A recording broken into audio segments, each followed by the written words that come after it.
1-0 Burnley! Scott Arfield!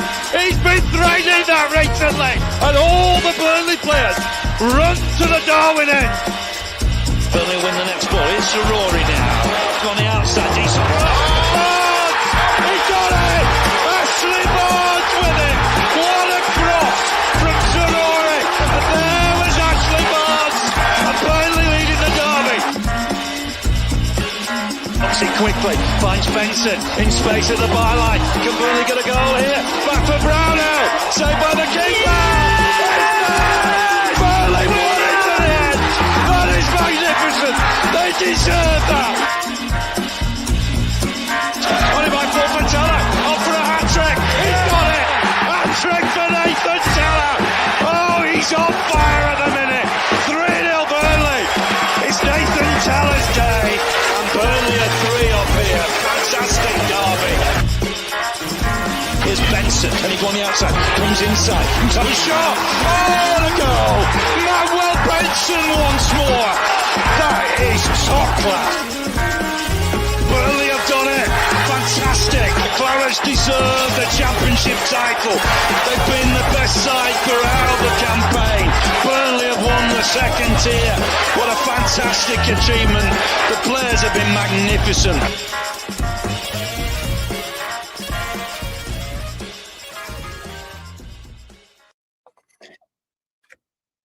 Yes, hello and welcome along to the latest instalment of a Watch Along. It's the first time we've done one of these for quite a while. I just thought I'd quickly come on myself first before I introduce who I will be doing the Watch Along with. Just so I can very quickly say I've mentioned it on Twitter, I've mentioned it on previous shows. The offer is now live. You can get the offer that's on your screen now. There is a link in the description as well. If you want to take advantage of that, you can just scan the QR code. It is, of course, a offer that we have now with Midnight. It is a betting company. I know some people do not particularly like that, but here we are. So you can scan it now, bet £10. You put your first tenner on, you get £30 in free bets. I might flash that up every now and then on screen and very quickly mention it, depending on how depressed I am during the match. Yes, anyway, I am pleased to introduce, when he's ready, I think he's messing about, might not be ready just yet, the person that I'll be doing the watch. In fact, while we all wait till I introduce him, why don't you all guess who it is? You can all guess. I can see him messing with the wire at the minute. So, and he's got the same shirt on as me, I've just realised. Hopefully you can all hear me, because I normally have obviously people talking to me now at this point as well.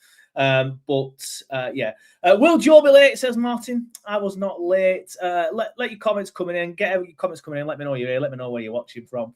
This should be fun. I don't really do watch-alongs, especially on Burnley games. So we'll see. Riley Platt says, get in, who's on tonight? I'll let you know in just a second. Andrew Turmo is here. Good to see you, mate. Trucking Muzz is here, who's changed his name. He says, so from which dodgy stream are we all watching the game from? That's the point. I do need to speak to my guest about that to make sure that we all are on the same page. I'm watching on Sky, says John. Obviously, try not to mention any dodgy streams in the chat. Feel free to mention it on Twitter and what's the word? DM each other. But shout out to Riley, who managed to get it right. It is, of course, Nathan. How are we doing, mate? You all right? I'm all right. Can you hear me? Am I coming through? You are coming through, mate. You are coming through. Last-minute technical problem. So I can't believe we accidentally matched our shirt. Yeah, that is. Well, thing is, when I was putting it on, I do remember thinking I'm going to end up wearing the same shirt as Nathan here, because I've seen you wear it a few times. But I thought, Sonic, I want to wear this shirt anyway. And here we are. Oh well. One of us is going to have to go home and get changed. Well, I'm not sitting here topless, so I'm going to stay here. Different kind of stream. We will get the stream and the channel, everything about the channel shut down. But before we get into tonight's game, because it's still not even started on my watching it on Sky, because I'll actually DM you a link, mate, as well, to make sure that we all are on the same page. What are your thoughts on the non-existent transfer window? I mean, it is disappointing, isn't it? You know, fundamentally, that I've seen a few, sort of comments in the group chat of like, it is dead and buried this season, and so why waste even more money? But at the same time, you sort of want your owners to, to show a bit of fight and show a bit of something. We didn't expect 11 new players to come in, but you just wanted one. I think everyone would have been okay. I mean, no one, Twitter Clarets, no one is ever happy all the time, but you would have. I think a lot of people would have walked away if they just had one sort of signing that went, oh bloody hell, like that's that catching me off guard, and yeah, we can see him bringing something to the team, but we've not even had anything like. I don't mind the James Ward-Prowse signing, but is he a man that's going to sort of set the world on fire in a relegation fight? Probably not. I mean, yeah, it's hard not to be disappointed. Basically, that's where we're at with it. Yeah, I agree. I feel like I'm obviously disappointed with the way the transfer window's gone, as I'm sure the club are, as I'm sure Scott is. You can tell from Scott's comments that he's just said on Sky that he's disappointed as well. I just feel like it's just waving the white flag. I do feel like there is an element of, well, we're already down, so there's no point. I feel like that's part of the board's thinking, if I'm honest. But again, that's why I feel like it is white flag territory. It's a case of, well, the squad's not good enough. We're already down. So yeah, Scumbag Brad says, what happened with Ekdal? I'm not sure, mate. Is he not in the team? Is that why you're asking that, or is it something to do with the transfer? I'll just quickly bring the team news in as well, because I'm watching it on. Well, I won't mention it. USA Today, but that's not where I'm watching it, if that makes sense. It's perfectly legal. It's not. So it's been started on mine. But that is, there's no Ekdal in there, is there? Let me know what you think on the team news, everybody, in the comments. We have Martin Dubravka in goal, Kyle Walker and Maxime Estev.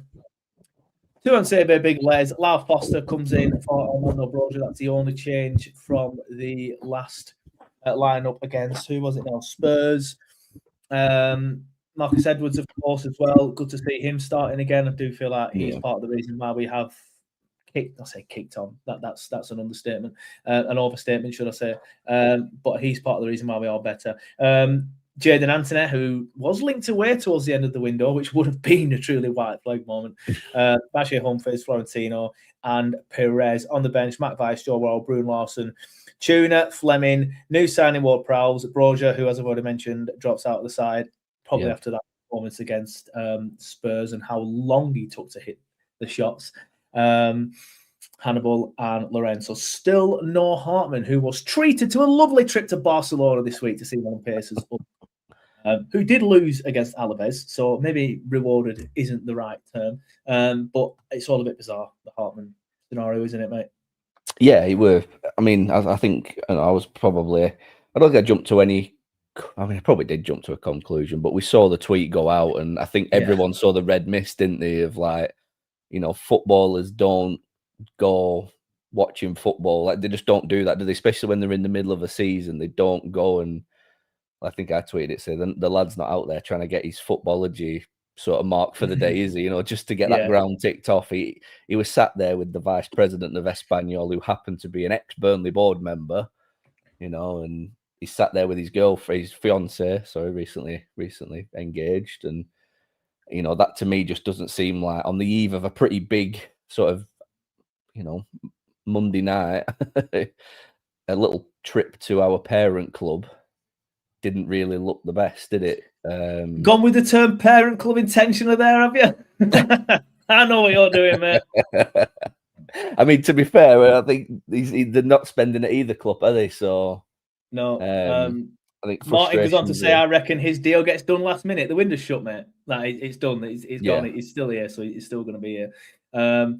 Obviously, in the end, nothing's happened, so it seems strange, sort of like criticising the fact that he went there. But I feel like there was an element of maybe them testing the water. I'm not sure. Then there was a bit of an overreaction on Twitter. Then they probably thought, maybe, hold on, we can't really be doing that. So it's interesting. To me, it sort of looked like he would just, I don't know, just having a mooch around for the summer, because Hartman isn't playing Championship football, is he? So no, I don't think he'll be. And I think the reason why they have bought Espanyol is for cases like this, where they can keep the sort of asset, the stock, because they see each player as a little stock and share, don't they? So if they can keep it within the sort of ALK syndicate, they don't lose value in terms of the broader value of the company, do they? So,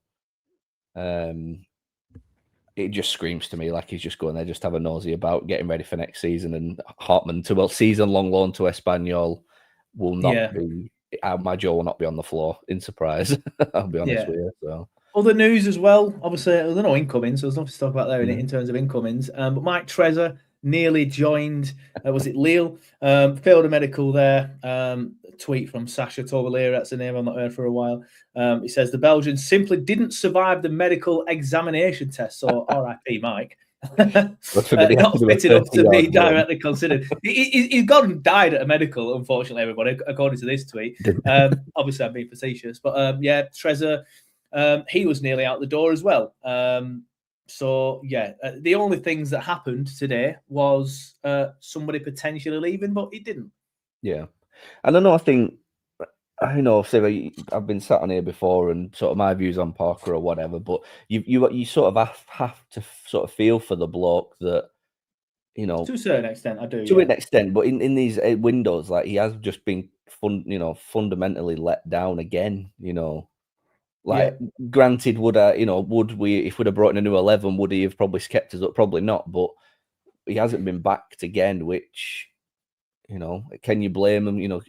Are they looking at it of going, well, we've give you the keys to the kingdom in the summer and you've spaffed it all and here we are at the bottom, do we trust you with another 30 million or like, is they saying, is there no money left? Have we just maxed out on our PSR? Is there no wiggle room whatsoever? We'll never know because when it comes to finances, they do not tell us anything. So I'm sure there'll be some comments. The thing is, this is what annoys me, and I kind of expect a bit of transparency. I don't expect them to pull the full curtain back and look at everything, but I do expect a bit of transparency. And you just know you just won't get any. Scumbag Brad says AOK spaffed all their money and the club's money on buying Espanyol. Obviously means Espanyol. So no signings for either club. Obviously they're frustrated with him as well. Credit to the Espanyol fans. They seem to have worked AOK out a lot quicker than what we did.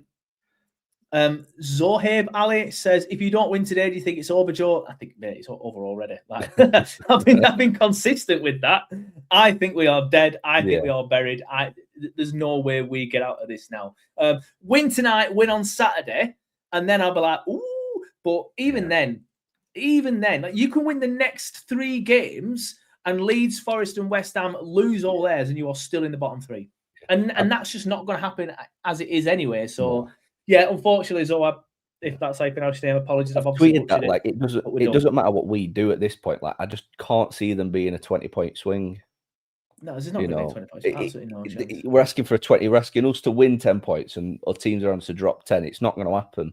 We could categorically win all our games for the remainder of the season, and it still might not be enough at this point. You know what I mean? It's just obviously if we win all the games at the end of our season, that'd be some run, but. Well, the game has kicked off, everybody. What I will say is, on my stream, I'm currently watching Law and Order, so I need to sort that out. So, Nathan, if you can see it, feel free to tell people. I'm just currently watching Sunderland fans singing along, to their song that they do, and I need to put my phone on Do Not Disturb because I have Matt Scrafton tweets on notifications. I have Burnley Football Club tweets on notifications. I have Flash Score on Burnley notifications. Google on Burnley notifications. I'm going to ruin this for myself. Do Not Disturb is going on now. Someone said here in the comments of this Burnley stream, kickoff delayed for 15 minutes for Law and Order. That's obviously not true, everybody. But it's just finishing now, so fingers crossed Law and Order finishes on my perfectly legal I'm running. I could just stick Sky on. I'm 15 seconds in, so we're all good. I'm watching it on it's starting now, right? It's starting now. I'm on a perfectly legal Sky stream, so... I will send you a link now. I don't know if you're able to watch it on your PC while doing this. It would be good if we could be aligned. That would be. What second are you on now? I am now on the 20th second now. Right. If you could just pause it until. You want me to tell you? Pause it and tell me what you're on when you pause. I'm on 29 seconds. 30, 31, 32. I'm about half a second everybody. He's lined up perfectly. Yeah. Law and Order has finished. I tell you, this perfectly good Sky subscription I've got is. The Sky subscription that we're both definitely they're off on a break now. How do I turn this we're on a break. won't want to hear it, but I want to hear you. Yeah, commentators now just talking about how the home team are the favourite, which is understandable. But something I saw on Google earlier was we have a 20% chance of winning. And considering we are 100 days without a win, are beaten at home all season, I'm surprised it's that high. It was when Scrafton posted that on Twitter, I was like, my jaw hit the floor. I didn't even. I know it's been a long time, but then you see that number and it's like really bad. It hits home, doesn't it? It really does hit home with how bad it has been. Yeah. But yeah, it is what it is. I prefer it looking like that. I think it looks much better. There you go. Right. To see how Sunderland get on with no Xhaka. Obviously, they they were awful at West Ham. Yeah. Without him. West Ham was sort of stepping onto them, and that's just not something we can do. I don't know. We are never going to do that at any point, are we? No. If you are watching, we currently have, how many people do we have in the stream at the minute? I'll get the right. Just 50. Hopefully the numbers will get. It's not horrendous. But, I'm used to over 100. I was sat in front of a room of 50 people, I'd be crapping my pants now. So True. But if you are watching the stream now, we are only streaming on YouTube today, not YouTube and Facebook, so that will be why the numbers aren't as high as usual. But please make sure you like it. If you're new here, please subscribe. Sunderland coming forward with the ball into the box. Bashir Humphries skews a clearance away, but Burnley do manage to get it away. And Lau Foster handballs it, and it's a free kick to Sunderland. Punches it. What's that? To punch it away. Oh, God. At least it's not Armando. Well, Muzz says the win percentage has now gone up to 22%. It's a good job he handballed it because he's blatantly fouled straight after. Yeah, he's give it to them. A lot of empty seats there at the stadium light there. We can't sit here and criticise. We're both sat here on the night when we're not there. We're not pushing for Europe, are we? No, I mean as individuals, we're not even. Well, I know, yeah. The reason why I don't do a lot of these watch-alongs is because I do go to the games, but when it's midweek away games, you've got no chance. You've got no chance due to work, childcare. And at the minute, because we're fucking shit. So that's another reason why I've not been going on to the away game. I did just buy Chelsea tickets today, though. I'm not really sure why. Bowling, cleared. JWP range says scumbag Brad. Wrong team, mate. Anyway, Sunderland coming forward on the left here. She'll probably get the players up so I can tell you who's actually got the ball when it comes to Sunderland. Obviously, no ball into the box again. Sunderland already piling it on us with crosses. 4 minutes in and Sunderland are piling it on now. Yep. Sunderland obviously being the better side. I mean, you'd probably expect it at start. That's a wayward pass though, and Walker gets in front of his man. Is he going to see it all the way out? He is. That with the ease. I can't believe how absolutely nothing we are as well. It's perfect, isn't it? This is working perfectly. Very rarely do these watch-alongs go this well. Parker's lost his lucky jacket that wasn't that lucky. I'm going to say. The last 100 days, mate. Keep your comments coming in. David Ball says, Burnley, please win. Get rid of West Ham. Come on, you Spurs.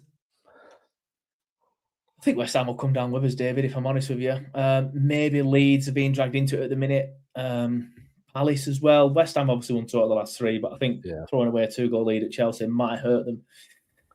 Henrik van Valsum says, we've taken points from Spurs, Man U and Liverpool in the last 3 games and the starting 11 has stabilised. Do you not think we could clutch a decent spring and make it? If it wasn't 10 points, Henrik, possibly. But it's just 10 points is too much. We're clearly just not pushing for wins, I don't think. Yeah, we're just happy with points, aren't we? It feels like it. I know the Spurs game was a bit of an anomaly, but Spurs then you can't judge what your performance is against Spurs because they're all over the shop. Like they'll do what they did to us, but then go and do what they did to City yesterday. So, well, City's a perfect example of how inconsistent they are. First half or second half, really, really good.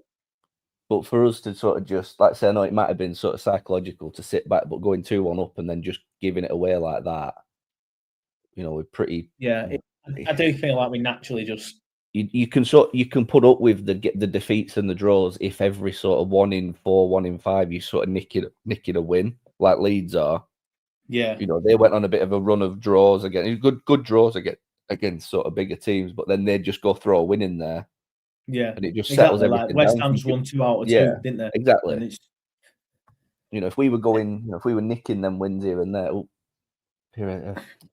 Tino's just nicked the ball. MJ Hilster says, I think he's expecting other teams to drop points, which just won't happen. We have improved, yeah, but too little, too late, unfortunately. Exactly. Although there's too many Darcy did an variables. absolutely stinking job. I know you got picked up. No, they drew, did they?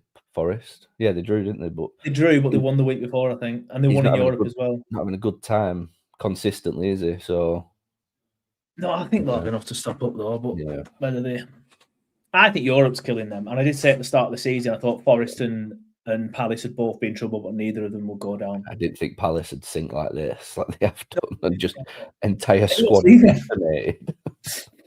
Anyway, Burnley are actually going forward. Kyle Walker on the right. Cuts it back towards Big Les. Who? Florentino then passing it around, not at the back, just kind of like in the middle. Humphreys going down the other side to Jadon Anthony. No way through. Sunderland got quite a lot of numbers back there. It looks like a back 5 to me. I think Sunderland's a good example of a fluid formation in and out of possession.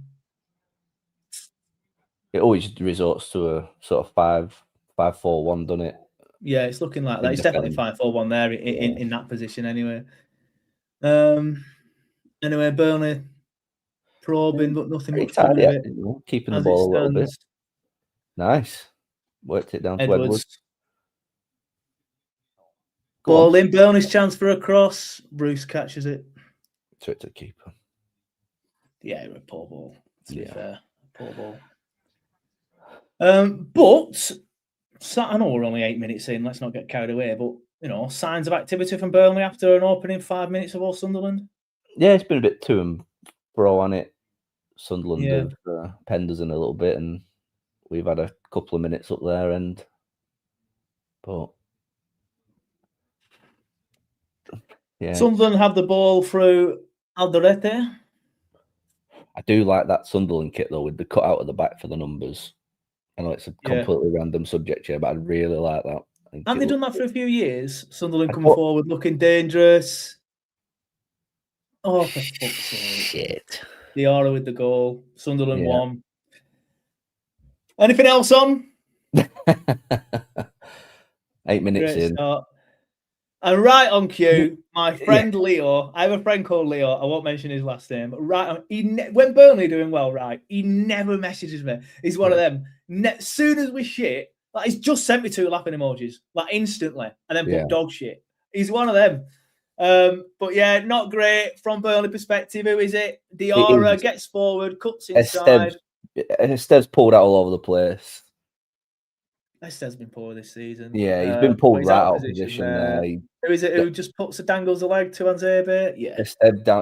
Esteve dangles 2 weak efforts at the ball, tries to get it back, and then he just whacks it against Anzebe. Get a man who can put it in both goals, eh? Yeah, Muzz says your stream is behind. They always are, mate. They always are. They never. Yeah, no spoilers. We're. I mean, and Muzz is the worst for it. He was trying to wind us up there. And then as soon as he put shit, I thought, here we go. Try not to put spoilers in, especially the regulars like you, Muzz. Come on. I'm expecting a few bellends to come in, especially now we're losing. Maybe some bastard fans. Maybe take a break from the stables. Well, they finally got rid of Ishmael. They finally got rid of Ishmael. Sued off the kit manufacturer. Finally getting rid of them. Did you see that story with Rovers getting that Macron? Yeah, I don't really understand what's going on with that. Have they gone behind? Oh, here we go. He's in again. Yeah. Oh, fuck off. I think we dealt with that pretty well. Actually, got numbers back in.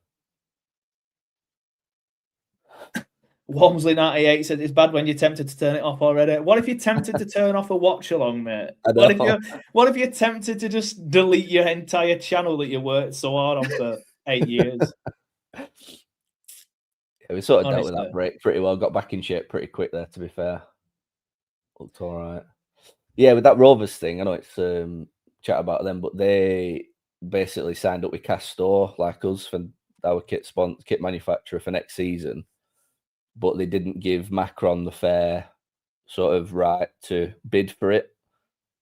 They basically just signed with Castor straight away, and then Macron are like, that's not fair, you have to give us the right to at least bid for it, because they were already the supplier, but apparently the Rovers back end have just cocked it all up. Like so Macron have stepped in. Remember that time they pressed save on a fax instead of send or an email, whatever it was. Yeah, something like that, that they fucked it up.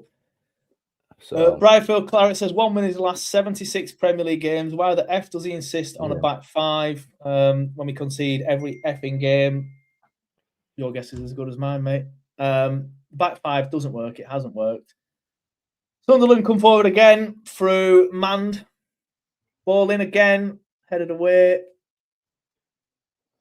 Sunderland have possession again, though. And that's a foul, is it? The ref's not giving it. Yeah, he's giving it. Free kick to Sunderland. We don't. I know, like you say, this is 100 days now since we've had without a win, but we just don't give ourselves an opportunity to stay in games. No, we're always having to sort of fight for it. It's just so frustrating. And you don't know what the solution. I mean, the solution, we know what the solution was months ago, but now it is just like, it's one of them, though, isn't it? Now, I do agree we should have changed him. We should have potted him, but I don't really see the point anymore. But the realistic thing is, I still don't think Parker starts next season now, because again, he's not been back. There's no point in sticking by him. There's no point sticking by him from a board perspective, but from a Parker's point of view, like, he's only got 12 months on his contract at the start of next season. So no matter what he does, even if he gets us promoted, are they going to stick by him again after he's flopped in the Premier League again? So Parker's on a hide into nothing either, and he's not been backed in this window. You know, he'll probably argue that he wasn't fully back this summer because a lot of the signings were sort of ALK signings. You know, he got the odd few over the line of his own, but you know, that's what made me think sort of November time, it maybe was time to refresh the project and just see if we could do something different. But obviously there's a reason why they gave him a 3-year contract, weren't there? Yeah, I mean, the time was then. I was a bit later than you with the Parker out shouts, but I wanted him gone early to mid-December. We have actually improved since then, but we look awful so far in this game. So the improvements have gone. And here we go again, Steve getting bullied again. He's not having a good time, is he? Managed to come away with it. I don't think the Steve and Tuanzebe thing, I don't think they trust each other. I don't think Steve trusts him. And I don't blame him because I don't trust Tuanzebe, but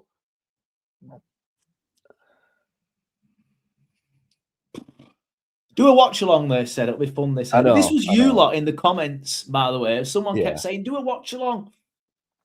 I know. I go on the game, so I can't. Anyway, Burnley got a chance here. Lau Foster. Marcus Edwards. Shit pass from Antoinette. And it's cleaned up by Ballard. Another lose, says Calder Prince.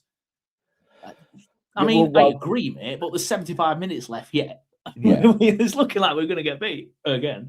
But there's 75 minutes left yet. I mean, did we really think we'd come here like Sunderland are unbeaten at home all season? Well, I was on TalkSport this morning. I don't know if anyone heard me. And they did say to me, they said, give me a prediction with your head and one with your heart. I said, head, 2-1 Sunderland. I think we'll score. And it'll be a tight game. It's not looking very tight at the minute. But with my heart, smash and grab 1-0. That's the best we could have hoped for. You should have been funny. You could have gone down on a great TalkSport clip. You could have gone, head. Oh, here we go. Giora again. Going to come away with it, though. It's Jadon Antoinette, and he's felled. Yeah, you should have gone head 2-1 Sunderland win, heart 4-1 Sunderland win.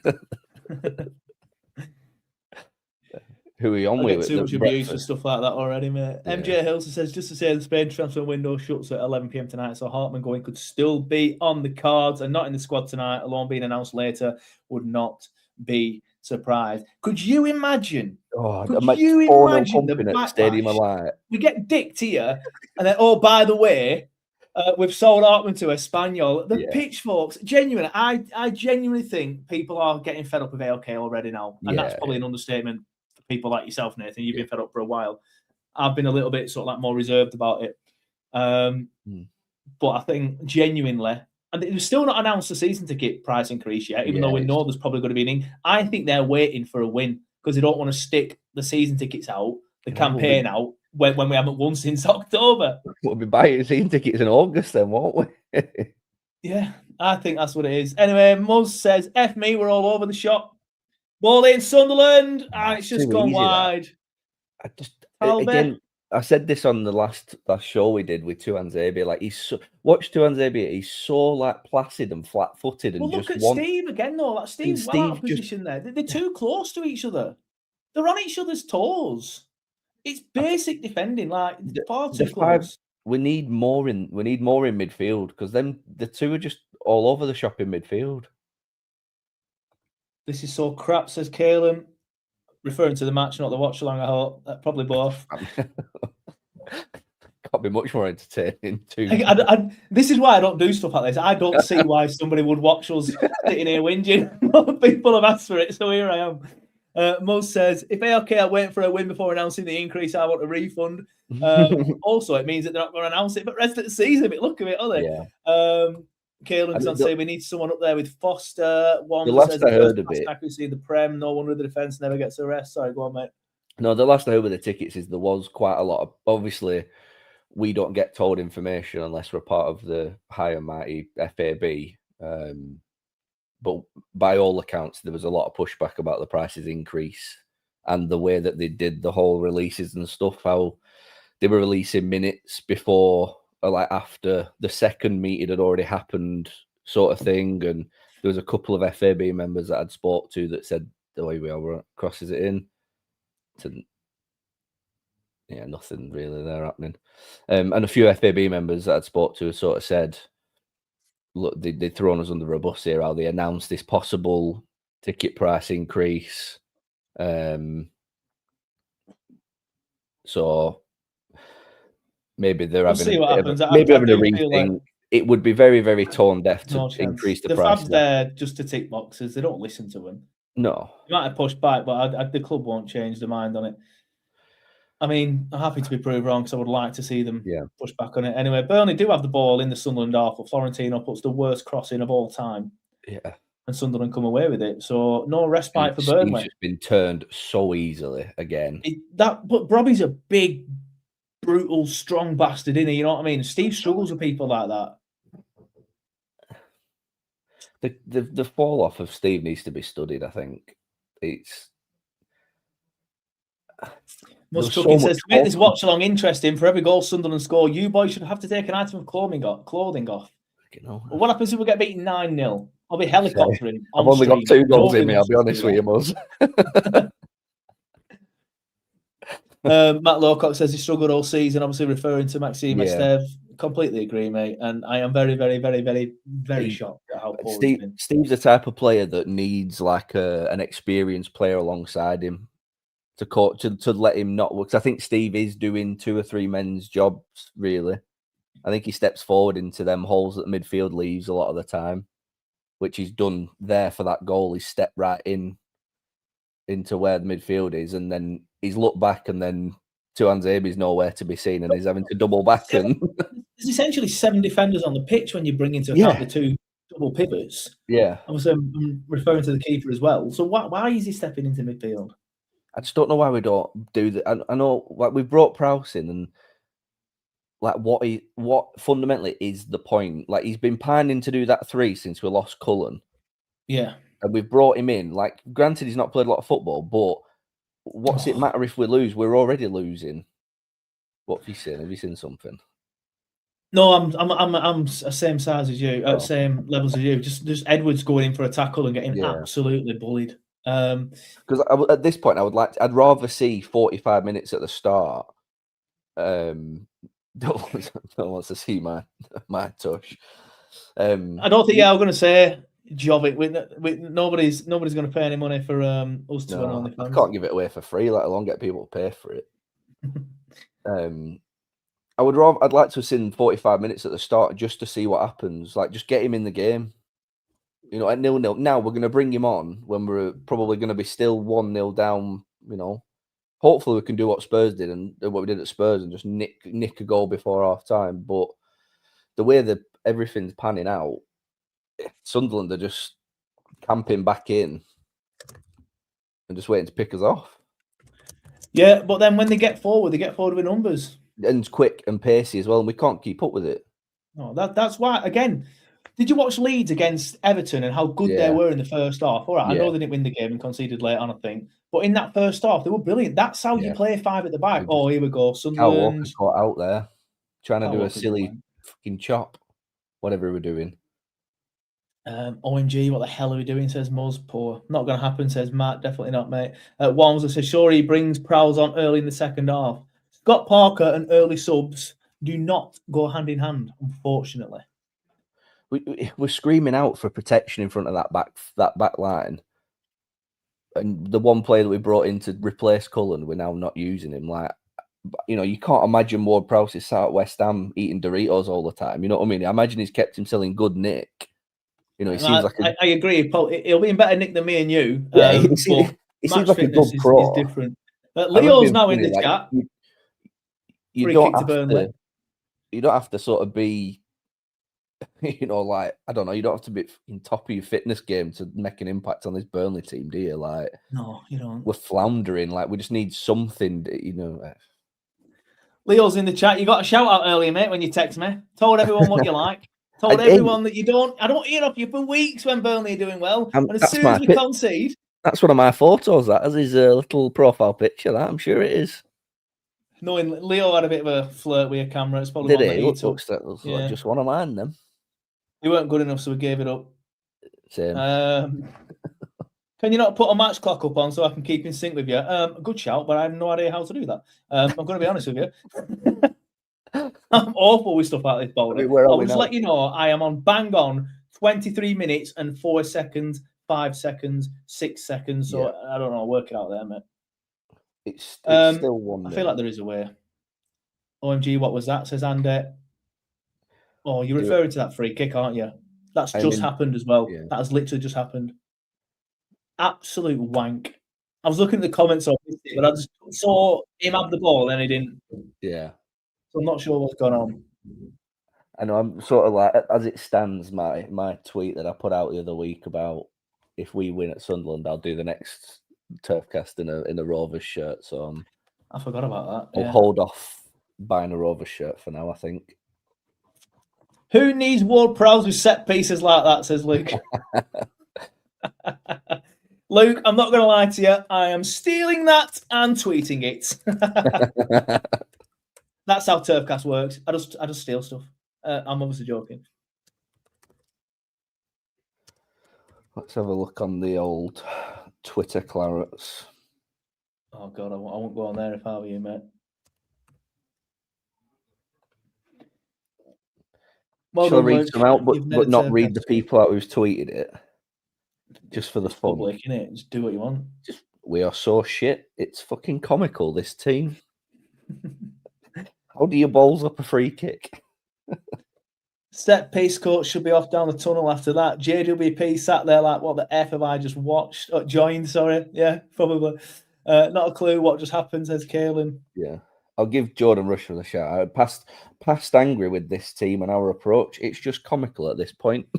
I love how Jordan, this time like 2 years ago, 3 years ago, everyone hated him because he was far too negative. Yeah, and I was like, this guy knows what he's on about. Because with that wank now, everyone's like, yeah.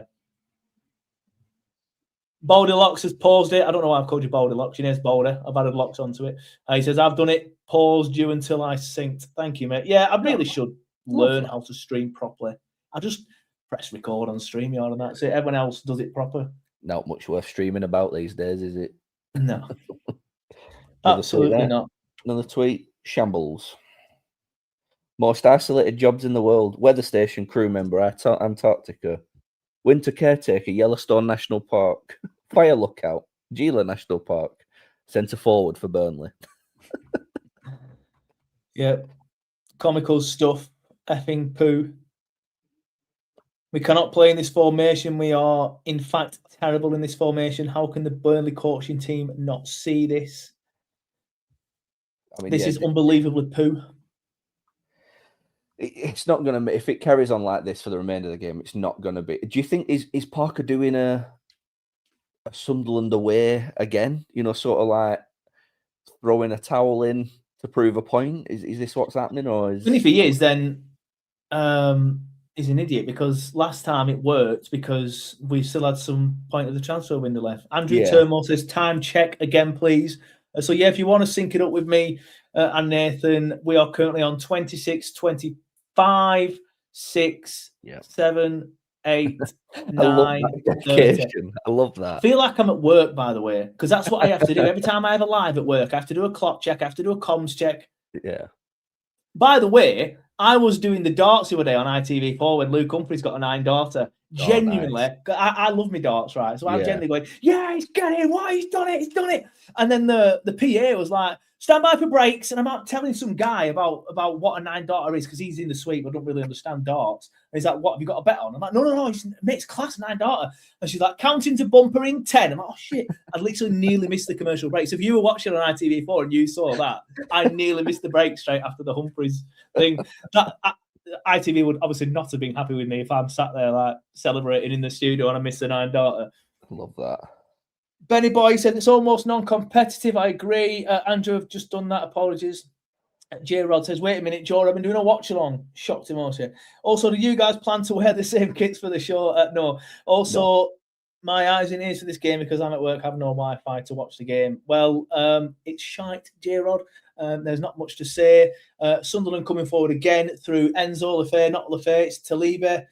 Pass to the edge of the box. Diarra passed it across the edge of the box. Now, Diarra again. Look, Florentino tries to make a tackle, but he misses it, and Sunderland still have the ball. Kaelin says, training match for Sunderland, this. It's what it feels like. It feels like we're letting them... It just basically letting them try to break us down to work. Look at that there. Like, look, Sunderland, as we've said already, out of possession, have a back five. Look at them there. Everyone apart from Ballard and Alderete. Like, let's say Ballard's just sat back in his own half, just with like in 60 yards of space, not even getting involved. Look how many players have got forward compared to how many we get forward when we go forward. That's how you do a back five properly. You can't just sit in the back five at all times. Why are we trying to lump the ball up into the middle to Edwards? It's twice I've seen him do that now. Oh, he's nicked it. Well done. Nice. Hey up, Burnley. Burnley going forward now. We're in Sunderland's half. Who's going to give the ball away here, do we think? now, Joe. Walker passing it into the box. It was Big Les who gave it away, everybody, this time. Big Les. Worst performance of the season so far for this. Jag24 says, did you get my reply to my comment that you replied to about the intro music? No, mate, but I did tell you to send me a DM. I don't recall seeing a DM. If you want to email me, I can just send you the file on email if you want it. It's turfcastpodcast@gmail.com, Jag. So apologies, I did miss your response. But I remember thinking he'll just send the DM if he wants it. And unfortunately, I didn't see a remix. Yeah, no, he just wants to know what the track is, and he wants it because he likes it so much. It's literally, I'd literally just downloaded it off YouTube Studio, YouTube Audio Library, and then stuck some commentary on it. Trucking says, since my stream is ahead, spoiler alert, we're still shit. Well, it could be even shitter in a second because someone on the ball on the edge of the box. It's a shot. Former Newcastle man, Martin Dubravka, with the save. Worth shouting out as well. Not that we've got a massive audience for that, but Kaya. Yeah, that 102 now, mate. 102. That's not bad. Yeah, the young lad who plays darts was a Burnley fan. Yeah, won the Junior Masters. He did. You're right.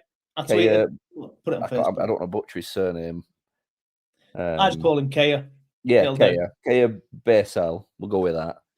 My email wasn't replied to your reply, says Jag. Apologies, mate. I definitely missed it. Feel free to do it again. In fact, just respond to one of the tweets that we've just put up now and I'll sort it. If I don't forget, people who know me personally will understand I have the worst memory in the world.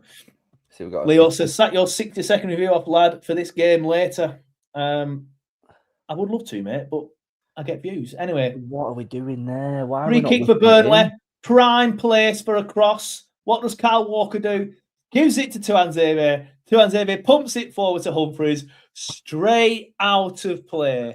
Absolutely fucking woeful. What was that?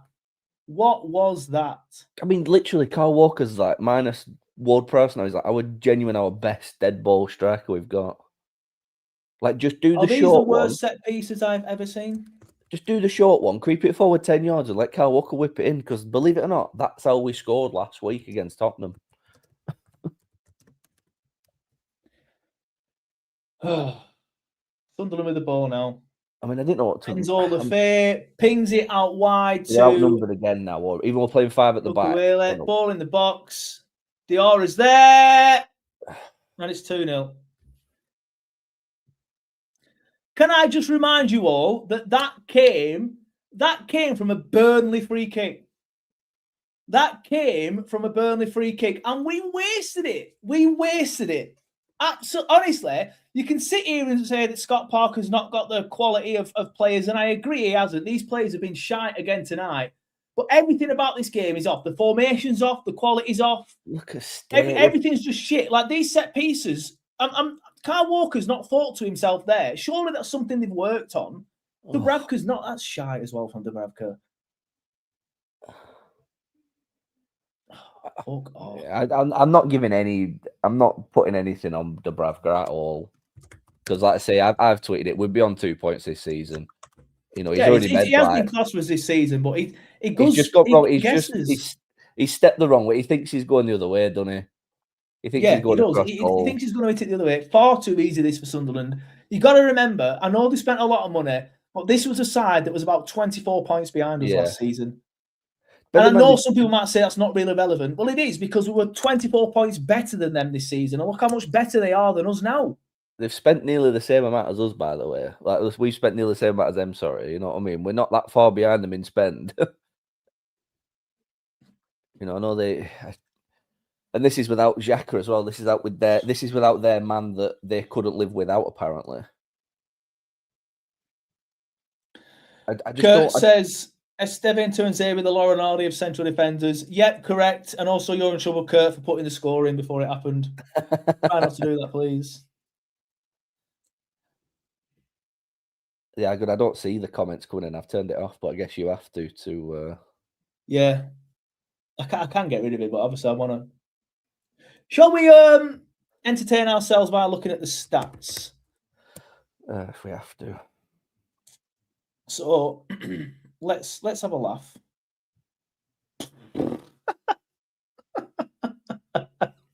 Sam's gone. Sam's turned off. Sam's turned it off. I'm going to bring the stats in so you can all have a laugh with us. Expected goals for Sunderland 0.48, Burnley 0. Ball possession 54% for Sunderland, 46% for Burnley. Shots for Sunderland 5, Burnley 0. Shots on target for Sunderland 3, Burnley 0. Big chance for Sunderland 1, Burnley 0. So 35 minutes into the game, and we are 0 shots, outplayed, outfought. The XG, I've just told it you, mate. 0.48 to them, 0 for us. This is on course to possibly be our worst performance of the season. So far, it is. Brighton was the worst of the season. Brighton was bad, but up until now, but this so far has been worse. Anthony with the ball into the box. Here we go. What? Sunderland clear.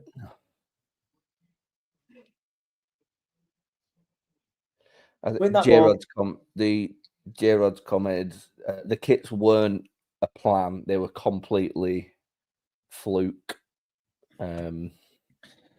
Dominic says, we are utter shite. Criminal, we didn't sign a forward play in this window. Don't even want to renew my season ticket now. If the club can't be arsed, neither can I. Yeah. And this is getting depressing now, says Balderlocks, but then he says, the game, by the way, not your watch-along. The watch-along is depressing as well. Let's have it right. We are two depressed, middle-aged men who should be doing something a lot better with our lives. Yeah, we should. Why are we sat here watching this shite Thankfully, every week? Yeah. Thankfully. I have a shift booked at work on the day we play Brentford. And I can either go to work and earn some money, or I can cancel it and go and watch us at home against Brentford. Yeah. Well, I'm due to be on call next weekend, and I normally get the games covered by one of the lads. I'm probably not going to bother now. I'm just going to do the call next week. I'm going to do the call out next week. I got this sent in my DMs today. I don't know if you can see that there. It's I saw it on Twitter. The white flag was waving. Yeah, you got to think like what is the actual end game to what if we're looking at a bigger picture? Champions League. He said that. He said that 2 or 3 times now. The end game is Burnley in the Champions League. Come on, you know that. I know it. But this, like, if I said, when did I say it? I went to a Liverpool game last week and we got talking about when the bloke I went with, my gaffer I went with. I was saying if your business flounders one year to the point where it's like catastrophically bad every year, and then the next year your profits are through the roof, and then the next year it's terribly. As a business owner, you would change what you're doing for that consistency.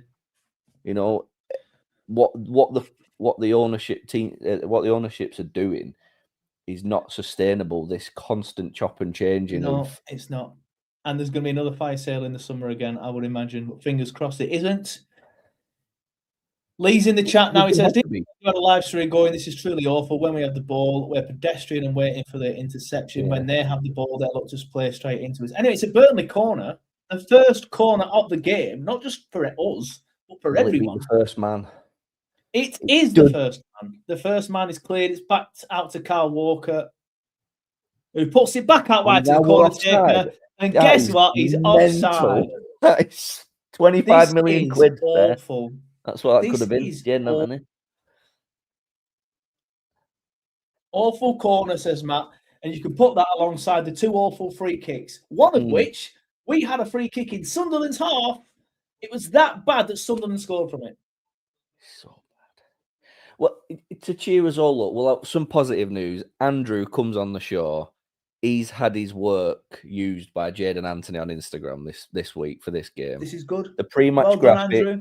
If you know Andrew, he does a lot of graphic design stuff, and Jadon Anthony's people reached out to him, and he basically designed all Jadon Anthony's match day stuff this week. So that's a nice thing, isn't it? Something to cheer us up a little bit for Andrew. Yep. I guess. Yeah. Well done, Andrew. Buzzing for Andrew. Yeah, everything else is wank. Yeah, he was made up with it, though, was Andrew. Is there anyone still Parker in the TurfCast group? No. And it has been Parker. I think it's even gone like, I'm still putting pretty much Parker out, but it's like now gone full circle where I'm like, don't really care anymore with. Yeah, I won't say I don't care.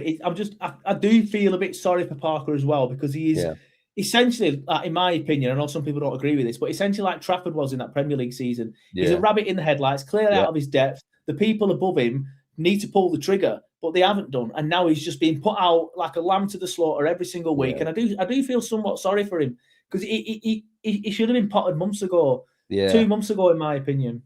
Yeah, because he's got every right to not walk away from this, because obviously he's entitled to his bag, isn't he? You know, like, end of the day, we all got to work to put bread on the table, don't we? And he's got every right to sit there and. Beckham, but he says, you need a fire stick if you're that far behind. Got one, mate, but I'm not watching it on the fire stick, so I can do a watch along for you guys. Can't sit here and look that way. Well, I mean, I could, but then I'd probably be too far in front of Nathan as well. Well, that Matt Lowcock comments come in, and it's like he can resign himself, but like, why would he? Yeah, you wouldn't do, would you? Yeah, I wouldn't. I'd be there to, like, it's a win-win scenario for any manager in the game. Like, you get rewarded for doing well. In fact, you probably get rewarded less for doing well than doing bad. You don't get given massive bags of money. Says it's not just Parker, it's pace. I agree, and that's the point I'm making. He should have been binned off 2 weeks ago, because the board's incompetent as well now. But look at the transfer business we've done in this window. It screams incompetence. It screams white flag. I do believe there's an aspect of ball in the box, I do believe there's an aspect of we're already down, so there's no point signing that the club have done. But then it's not a good look. It's not a good look from the club. If that's the case, then you would half expect them to go, right, I'll tell you what we'll do. We'll go and poach a couple of players from the Championship. We'll start getting our preparations done now. If that's what you really want to do, like, surely you'd be better off doing something now than rushing it all in the summer. But, it just, there's a lot of signalling to say to me that they're not going to give Parker any more money this January because he's going to go in the summer. That's what it feels to me. And ultimately their priorities feel like it's elsewhere. It's no coincidence that the lack of sort of interest and comms around the football club has gone to an absolute bare minimum since the sort of turn of September, when the Espanyol stuff really sort of kicked on. You know what I think that is? I don't think that's because they bought Espanyol personally. I just think that's because we are being wank. And Alan's more than happy to put tweets out when we win games and, oh my God, the lads are fantastic today when we win a game. But when we shit, he's nowhere to be seen. Like, he hadn't tweeted for about 2 months at one point because we've been so wank for so long. But if we win today, he'll be the first person to tweet. Well, I think that's what it is. They contradict themselves because they expect fans to do the opposite of that. They expect us to blindly go, oh yeah, no worries, lads, we'll go again next weekend and we'll give it all, like, they can't just sit there and give the big licks when we win. Like JJ, what he does my head in with it. Like, sometimes he's honest and sometimes he's too honest, but like, he's absolute radio silence. Like, all you get from him, and I know he's nothing to do with it in terms of like financially, but they've clearly brought him on board as a mouthpiece for the football club. But yet this pretty much entire season, unless we've won, he's been silent on us. Yeah, like, he's sitting on podcasts while the podcasts are taking the piss. Not just any podcasts, like one of you the could tell he were pissed off with that, to be fair. But you what? You could tell he were pissed off with that. No, he were, but like, it just feels like that whole PR machine's just stopped turning for the first, like, this season. Like, now is probably the best time as any to start doing some good PR. Like, yeah, Muzz says, keep the faith, boils my piss when the Americans say that. You know what boiled my piss today is when they put that keep the faith behind the scenes look at the transfer window up on a day when we're not signing on anybody. And it's just Parker, and I don't know who the other guy is. Forgive my ignorance. He's obviously a member of staff who works at the club. Yeah, he's the recruitment team. Yeah, he's media team. He runs the PR, yeah. Right, and he's just saying, look, if you're going to get questions about the transfer windows, not a lot going on, just tell them there's not a lot going on. And I'm sat there thinking, it's deadline day, lads. Like, why have you put that out today? Why would you put it out at any point? You know what? When I first watched it, I personally thought, hold on a minute, this might just be one of the best setups, because tweet the video, get everybody's piss absolutely boiling, and then go, oh, here's a brand new signing. Here's Josh Sargent from that. I thought it was good because that's the only thing that we are flawless on is transfer announcements. I thought because it came out perfectly at 2:00. It was obviously scheduled. I thought they were perfectly setting up for a really good chance. That's what I honestly thought, and I gave them way too much credit because I thought it was going to be another one of them classic Burnley tweets that gets a bit of backlash and then they delete. There's been a lot of them recently, or some spelling mistakes or whatever. There's been a lot of them recently. So, yeah, I just thought it was one of them, but they've kept it up. Either they don't care or they don't really understand the optics or why we're annoyed. And I think it's a latter. It's just been a bad week for optics. Like the whole... Obviously, there's all the whole, like, Parker's still in a job sort of thing, and no matter what they put out, like, trying to give away free shirt printing for James Ward-Prowse. Like, come on, guys, like, read the room. Like, they are, everything they're doing is flogging a dead horse. Then the whole Hartman thing was another nightmare. Like, obviously, it could have been helped by him not sitting there front and center in the director's box. Like, he could have easily been there in a baseball cap somewhere else.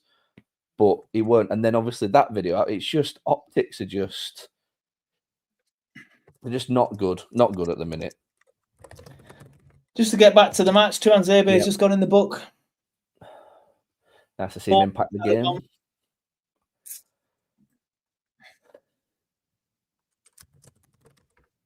Yeah. I mean, I really didn't expect us to win today. Like, No, I didn't, but I expected more of a fight from this. Sunderland ball in. I expected it to be a little bit closer, if I'm being honest. I expected us to sort of just judging off what I saw against West Ham, with how much the West Ham just ran over them. Exactly. Look how much better West Ham were than Sunderland last week. And I'm not saying West Ham have been better than Sunderland this season. Yeah. But West Ham managed to put them to the sword without Xhaka. That's another point. They're missing the best player, and this is what they're doing to us.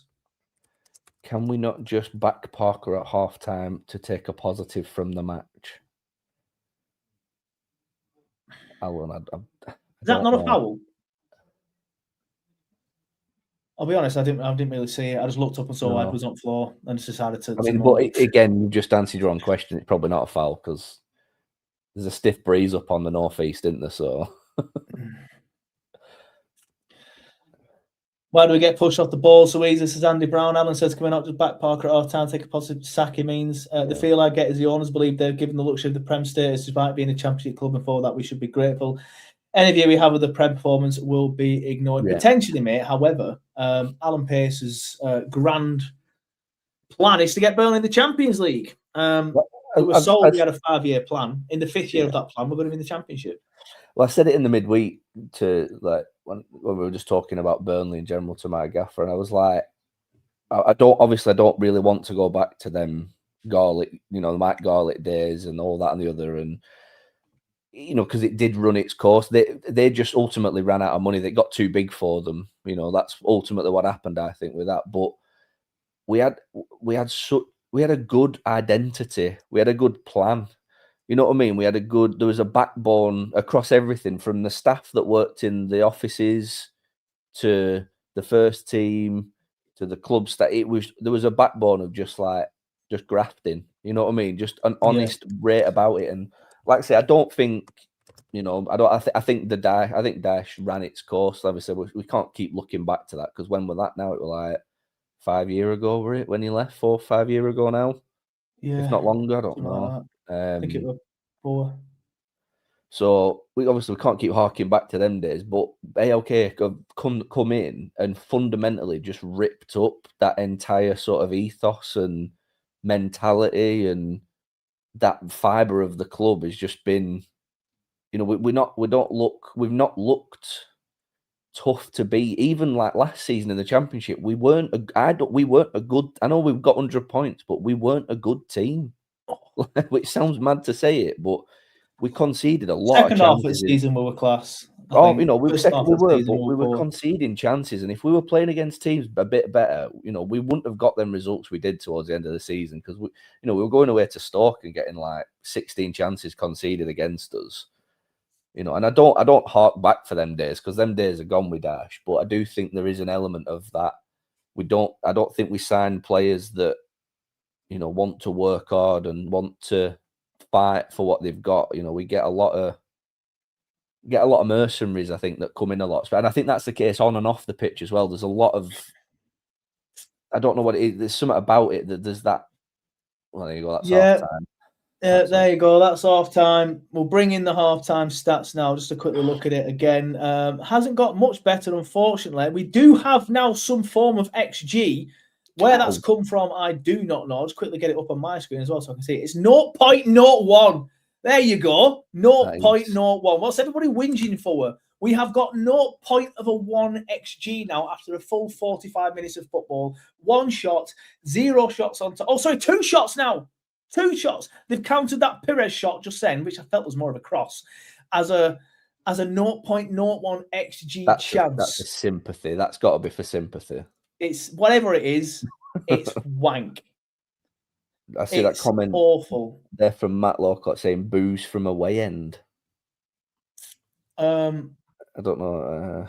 Are you there, Matt? I mean, I didn't hear anything. I didn't hear any. My TV's like pretty low down when I'm watching it on. I didn't really hear much. I've got it on this headphone, but I can hear you and that all in the same headphone.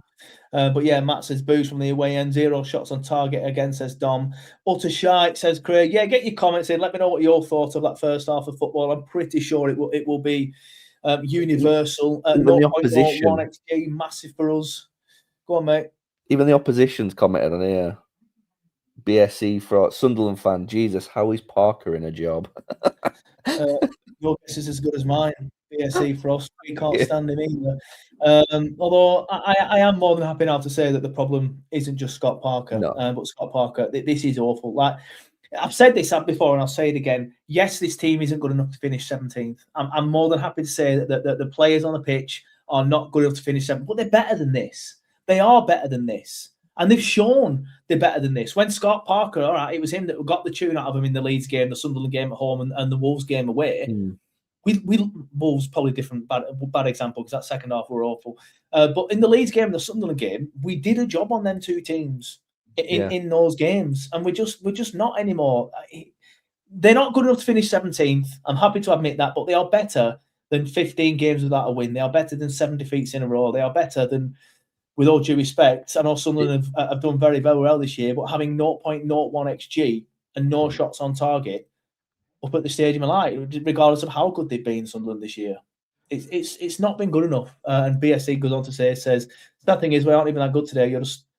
You were so good at your place earlier this season. It's probably the best performance of the season, that, to be fair, mate.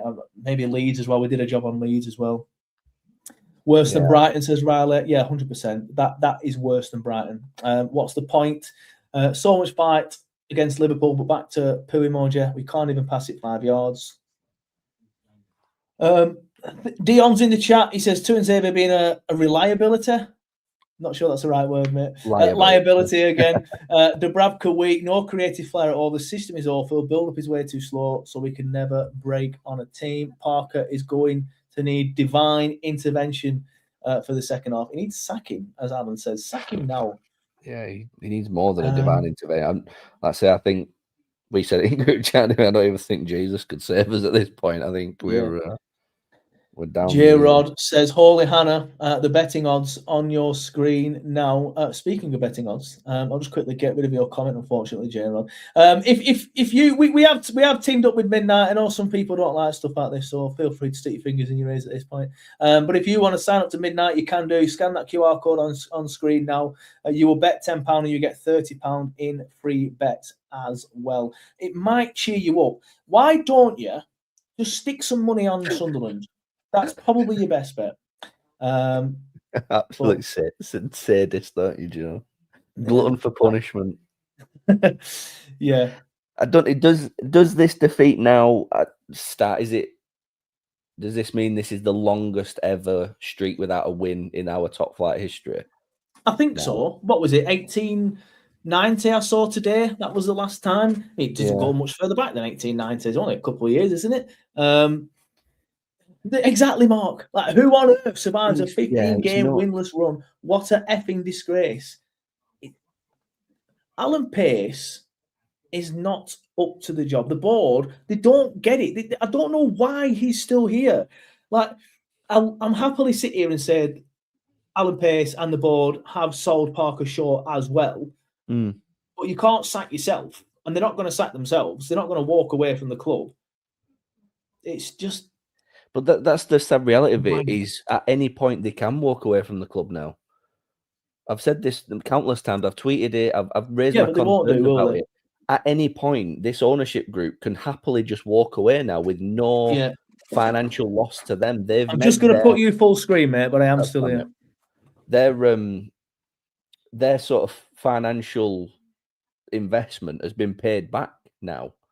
They only made a small investment at the start of all this and then leveraged all the other debt back onto the club. So we're constantly in this back and forth of paying debts off, rejuggling everything around for the championship, blah, blah, blah, blah, blah. And then, so at any point now, but obviously who would want to buy, the moment that they stop doing that sort of rejigging around every summer, it could end pretty badly, who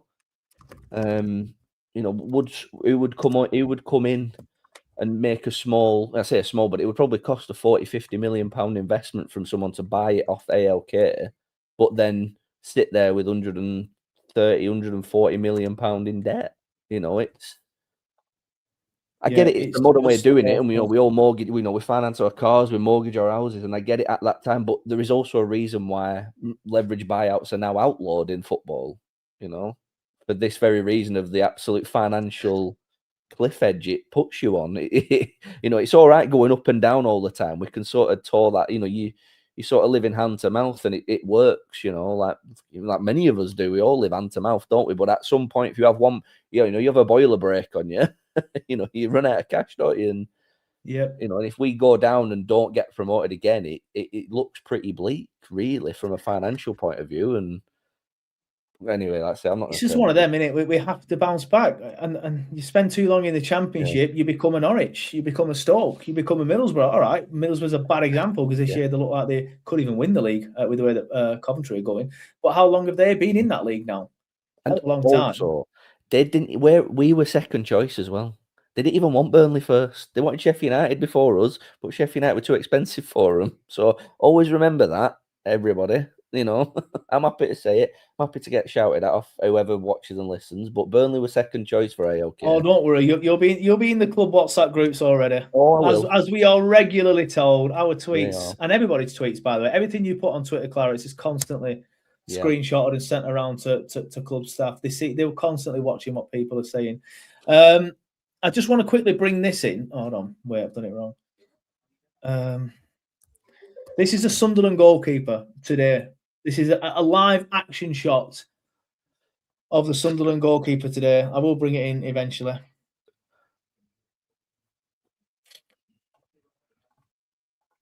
Give me why it's taking an age to load. There you go. That's Roofs today. Look at that. Absolutely nothing. He could genuinely have just done a Gary Lineker in that half and had a turn on the pitch. Them little slippers he's got on a Rascals, aren't they? I like them. Yeah, they're right up your street, though, aren't they? They are a bit of me, them. Yeah. Idiot M1W says, this is like watching schoolboys, no tactics. Well, you're not an idiot, mate, because you are spot on. The only saving grace about doing this watch along now is it is keeping me watching the game, because I'd have probably just sacked it off at this point. You say saving grace. This is not a good thing that we're here. In a weird way, it's kind of a bit like shit therapy. Yeah. I don't know what it is. Therapy is not the word I'd use. It's shite is what it is. I don't know. It's West Ham next, isn't it? I know we've got another 45. Not enough for you, Jimmy. Sunderland fan, by the way, is this guy. You should be there, mate. Why not there? He says. You're watching a live stream at the Stadium of Light. Is that what's happening? Yeah. Love that. JWP is thinking, oh shit. Yeah. He probably thought it within the first 5 minutes. When did we go 1-0 down? 7th minute. So yeah. I know we've got another 45 minutes to go, but what games are we looking at next? Are we matches? None. I'm not looking at any more games after this. It's all going off in the TurfCast WhatsApp group. Sam's fuming. Yeah. I won't say what people are saying because it is a private group. But Sam's fuming. Chris is fuming. Andrew's quiet. Oh, no, it's not, to be fair. I've scrolled up for a bit. He's just been quiet for a little bit. I thought maybe Andrew had kind of like gone into hiding. I'll just quickly get rid of that picture of the Sunderland keeper fucking chilling because that's how wank we've been. The stats are on your screen again now. It's pretty dire, isn't it? I mean, like Sunderland aren't even creating anything. Jimmy's actually watching us while he's queuing for a wee. Respect, love that.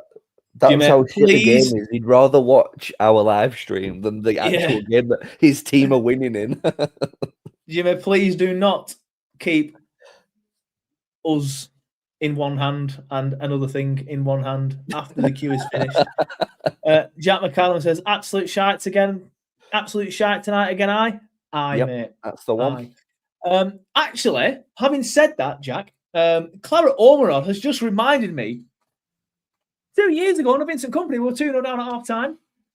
We came out and blew them away. There's that amazing video of that Sunderland vlogger, isn't there? Yeah. And it's like he's going on the club. He's having a proper rant at the moment. I wonder what he thinks now about where the club's at now, but he's having a right rant in here, and then all you hear is the Burnley fan cheer. He goes, great. That's it. 4-2. I think it's all like it's Burnley, good side to come back into it, like and then you go, yeah, and he goes, oh, it's so funny.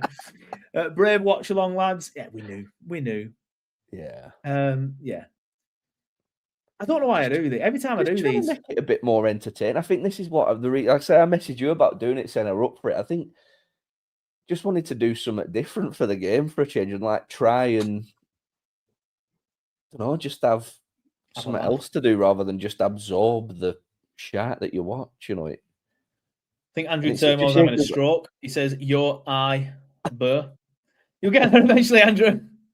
Idiot says, "I don't see the style of play." I don't know why I've decided to call you idiot, but that's your username. So I don't know about you. After the Tottenham game, though, there was that slight little bit of like hope again. I thought, even though we went 2-1 up and the stadium were bouncing, weren't there? And yeah, the atmosphere was good in that game. There was something about, and now it just reverts again back to this. It's like our default setting is to be absolutely turgid and passive. Like it's such a sorry state of affairs. Like so someone said it weeks ago. Like Wolves actually look like finishing higher than us this season now, which is mental because they were on track for the worst Premier League. As far as I'm aware, and correct me if I'm wrong, but as far as I'm aware, we've never finished bottom of a league. We definitely haven't in my lifetime. I don't think we ever have. So if we finish bottom, I don't think we've not off the top of my head. Embarrassing, says James Smith. Alan Pace needs to be shot, says it needs to be out. Thought that was a bit extreme. Looking forward to Chef Wednesday beating Rovers tomorrow. You know what, Muzz? They're going to win that, unfortunately. They've just sacked the manager. But to be fair, I think me and Nathan can club up a five-a-side team and beat Sheffield Wednesday. So yeah, Lee Greenwood says Sunderland on the ball, our polar opposite of Burnley on the ball. Joe the Jinx says John. I mean, I know this club's shy, but bloody hell, surely I'm immune from criticism when it comes to these performances. Is there an option to forfeit the rest of this game? Yeah, Rory says that. If I was on FIFA now and I just had my arse handed to me the same way that Burnley have had in the first half at the Stadium of Light, I would have quit. Who is worse, Judas Coyle in India or Scott Parker? Yeah, I think you were right, Joe. We've not finished bottom in a Premier League season. No, we're definitely not in the Premier League. I know we've not finished bottom of any league in my life. Not in a Premier League season. I don't think we've ever finished bottom, ever, of a league, ever. I might be wrong. Cork and Barnes are better than these lot, says James. No, the last time... Says Chris Hyam. The times we've got relegated, we finished 19th. So we've gone on record of last season being one of our best seasons we've ever had to literally being one of the worst statistically across the board. Matt Scrafton's just tweeted. Oh, I've got the bloody blur on so you can't see it. Josh Laurent comes on in place of Axel Tuanzebe, who endured a torrid first half, it's fair to say. So did Maxime Esteve. But I think that immediately improves the back line because there's a trust between the two players, I think, there. Yeah. Well, anyway, the second half is underway, but it's not underway back on my screen yet. There we go. I was watching American adverts. I mean, with all due respect to Josh Laurent, I like him as a person. He's quite clearly popular in the dressing room. I think he will be good again for us in the Championship next season. But if you bring in a 500k player on from Stoke, it backs up what I said earlier. Like, what is the point in bringing Ward-Prowse in? Like, what is the point? I said this on one of the Clarets Daily Newsers. Like, he's not played since September. He was never going to play straight away. We're going to be pushing March until he's fit enough to start, probably, unless we just bite the bullet and start him against West. Well, we can't start him against West Ham. So he's never going to play against West Ham, is it? He's gone 4-3-3 now. He's changed to 4-3-3. Has it? Yeah, Laurent's at midfield, which is even more baffling when you've got James Ward-Prowse sat on the bench. See what Matt's saying on Twitter. See if anyone can spot it. Who's there? It does look like he's there, doesn't it? Yeah, it's the midfield three that he's been pining for again. But if the option were there to do it with Josh Laurent, why didn't we do it in the first place? the commentator there on I think it's Inchcliffe. What's he called? I'm not sure. Edwards has got the ball here. He's drove into the box. My stream has just crashed. Right, I'll take over. Corner ball now. Edwards just says it will be right back. What I'm saying there about last week about Broyer, for anyone who watched it, about your centre forwards running beyond the defenders, Foster just did that exactly how it were, which then allowed Edwards to make the run on the Sunderland player. Yeah, corner whipped in, first man again. Shock. Jesus Christ. Can you bet on if corners... I mean, I don't gamble anymore, but could you bet on if a corner beats the first man? Is that a thing? I doubt it. I'm back on now. I'll give you my time when I'm in. Are we in? I am on 46, 41, 42, perfect. 43. Yeah. Up the back five, says Jacob Rogers. Laurent's just been bypassed. Walker's bailed him out. No, he's not.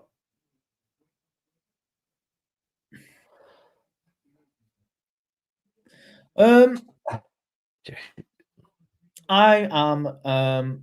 The commentators are Joe Spate and Stephen Warnock, ex-Blackburn player Stephen Warnock. Brilliant. Right. On your stream. Oh yeah, of course. So obviously we're not. I'm on a Sky one, but yet we're in. I'm on USA Live. Sound. Yeah, I've got. I think it's. I can't remember his first name, but I'm sure it's Inchcliffe or something like that. But he's just before Anthony. Go on, whips it in. Ball in box. Shite. But he was just saying how passive and how lethargic we look. Yeah. You know, and I think that I like that second word. Like we do look utterly lethargic. We look. Kaelin says, "I don't know how you two are still watching this shite. I threw wheat off half an hour ago." I think he's trying to say he would have fucked it off half an hour ago. I'll be honest with you. Gotta be dedicated to the channel, mate. The wife's got a new Kindle. She's gonna have a bath. Read some new books on her Kindle she got for Christmas. She gave me Monday night off to watch the football. So yeah. Gone with my Chinese comment. I can't read that, mate. And I shouldn't have put it on screen. I didn't mean to put that on screen. Come on, mate. You're better than that. I meant to put this one on screen. It says, gone with a less defensive shape and already done more in 3 minutes than they did in 45. But I think this is going to turn the tide now because Sunderland don't have to do anything attacking-wise now. They don't have to influence a game other than just keep us at arm's length. He's a bit like, you know, I don't know, like just a bully, just holding their arms out now. Just letting us swing. You know, just...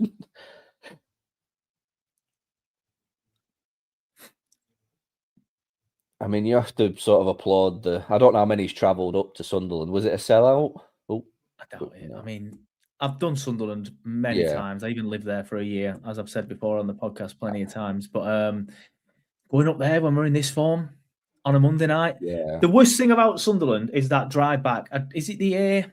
Yeah, it's there's a road. You come off the A1M and there's a road that takes you to like Ripon and Harrogate. And at night, that road is awful. Yeah. I ain't been on that road. As well. I mean, obviously there's not else to talk about, but they are doing major works, aren't they, now between sort of Ripon and Harrogate? So and they do it all overnight, so it's chances are it might even be closed on the way back. So Jack McCallum says, question, gents, best seats for a little nipper on the turf, already taken in the Jimmy Mack lower to watch us batter Cardiff 5-0. Jimmy Mack is the best. It is the family stand. It's I have an 8-year-old and I sit in the I take my lad on the cup games because he's only 4, but I take him in the Bob Lord. I actually think that's probably one of the best stands for him because he's got a load of room to sort of Bob jig Lord about, and you can get out of the you can get down to the concourse pretty quick. The Bob Lord, and I'm taking like I don't take him on too many games because he's only 4 and he's not really that bothered. But I'm taking him on FA Cup game, make him sit through that. I've had to for 33 years, so you don't get away with it. So. Yeah, fair enough. Burnley have already, as the comment said earlier, done more with the ball. But like you said, Nathan, it could be a choice from Sunderland. Yeah. Then just little play there, like the very last pass into the box, the Sunderland defender just sort of bodies Ugachukwu out there. Like you're playing five-a-side and you just happen to be playing a team of semi-pros that night, league. You know, ex-semi-pros. You know, the levels feel that stark at the minute. They're just positionally that Sunderland looks so much more advanced and like they know what they're doing than us, and it's frightening because obviously they were night and day to us last season with Sunderland. Yeah, and now they are. It's still night and day, but it's still night and day. It's just the pendulum has swung so far the other way, hasn't it? It's scary. Ball in, cleared. I mean, the only saving grace I can think from this game is I've got Roos and Ballard in my fantasy team. Which I'm going to put your full screen while I get a beer, mate. That's how annoying I am now. Yeah. I'm going to go for a toilet break when you're back. So, right then.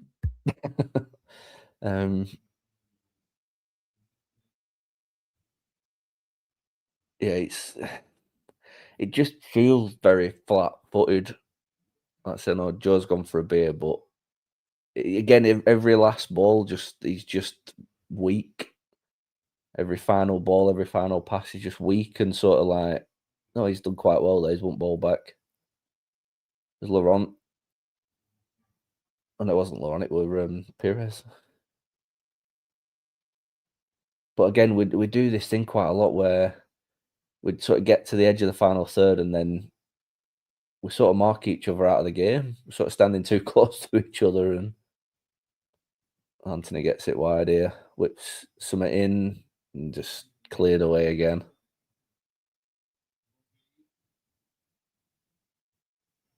It's just not a good...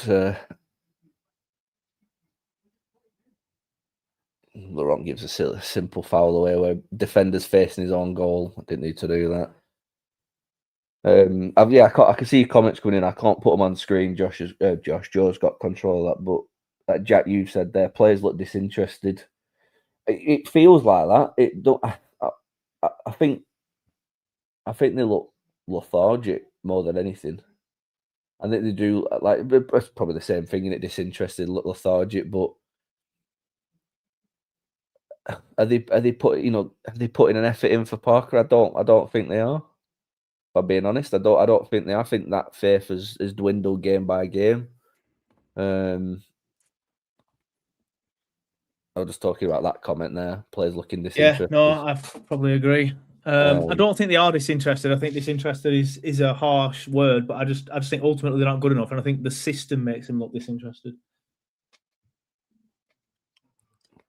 I mean, it just doesn't help that again that like we're having to score 3 to win a game. You know,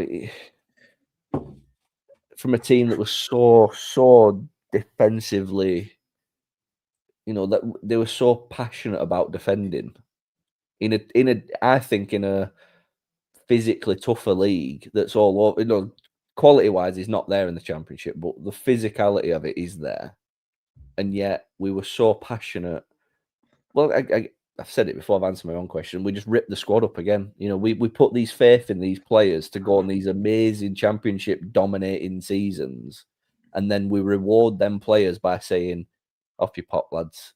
You know, you sit up bench, or yeah, you're not good enough for Prem. You know, we don't. Well, what annoys me is they've come out and said, well, Parker's come out and said, look, we were trying to make things happen in the transfer market, but we didn't just want to add quality for that, pick players for the sake of it. We'll just break away. Anthony's coming down the left. He's obviously tackled.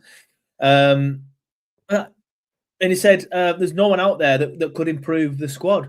What do you mean there's no one out there that can improve this squad? I'm not, like, I've said it all summer. Like, Josh Sargent's there. Like, I've never known a more perfectly fit player, A, for the system, for the PR behind it, PR for Josh Sargent's own career, like his international hopes and everything. Like, it's an American World Cup with American owners. He's fighting to be number 9 for America.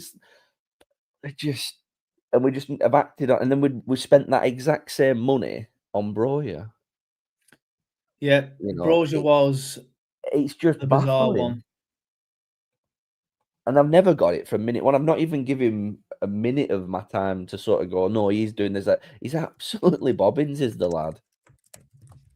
You know, he's not done anything since he's played in wherever he were on loan abroad somewhere. Like Brian Seattle Clarets, who I imagine with a name like that, is yeah, American. It said, been screening for Josh Sargent for 2 years. No thanks to Sargent. He's injured as much as Broja. I mean, yes, but he's better than Broja when he's not Sargent comes on, he puts the ball back at net. Where did he go in the end? Did he go to an MLS side? I don't know if he went anywhere, you know. I don't remember. I remember a lot of huff and puff. He might have done, to be fair. I'd give up tracking. Alan says the difference is that both Leeds and Sunderland have bought players that strengthen their starting 11. We always seem to buy quantity over quality. Agree with that. Sunderland and Leeds are miles better. Anyway, free kick for Burnley. Last time we had a free kick, Sunderland scored from it. Kyle Walker whips it in. It's headed over by Maxima. So I had to refresh my stream, Nathan. So I don't know if. Yeah, I'm same with you. I think I'm 56. I just think free kick going. Right, cool. He's still at Norwich, says Brian. Great. He's still at Norwich. Yeah.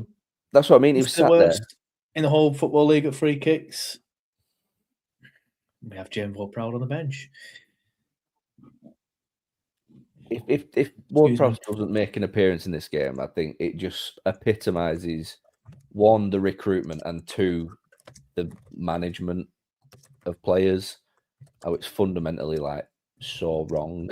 Because like for all, you know, obviously there's been a real like mix online of opinions on bringing Ward-Prowse in, but he's got the qualities, you know what I mean? Even if like he's 80%, 70% fit, like he can have a moment, can't he, in the game where he just tries something. Like you can see how lethargic these players are looking. He doesn't have to be 100% to look like he's trying more than most of these players in this team. It's Reece sums up on that last comment. He's like, he said, I don't have the energy to be angry about it. It's just tired. Yeah, that's what I mean. It's apathy these days. Like nobody's angry anymore because Parker should have gone 3 months ago. Yeah. The board have proven that they're not good enough at this level. People are just fed up. Yeah.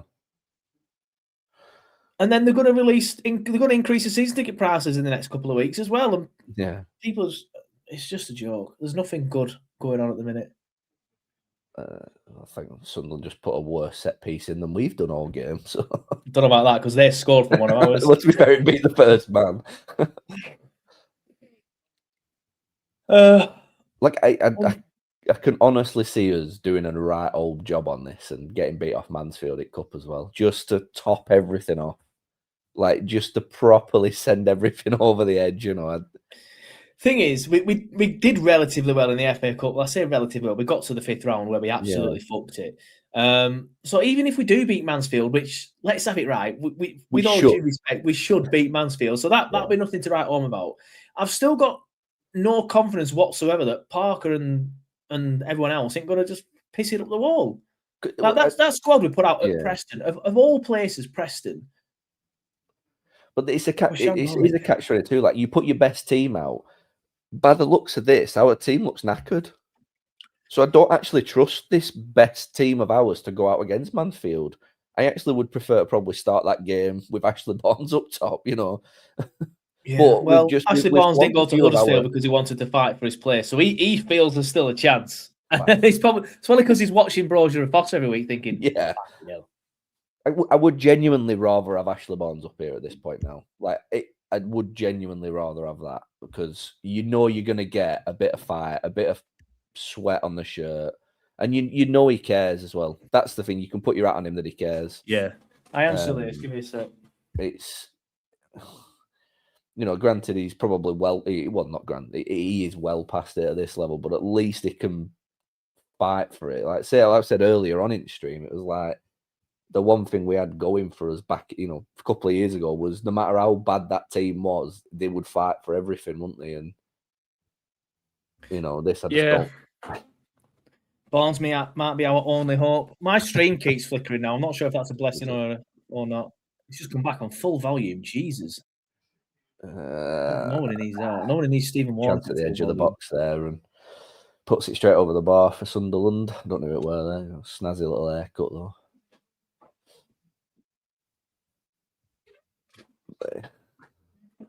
Thank you. Can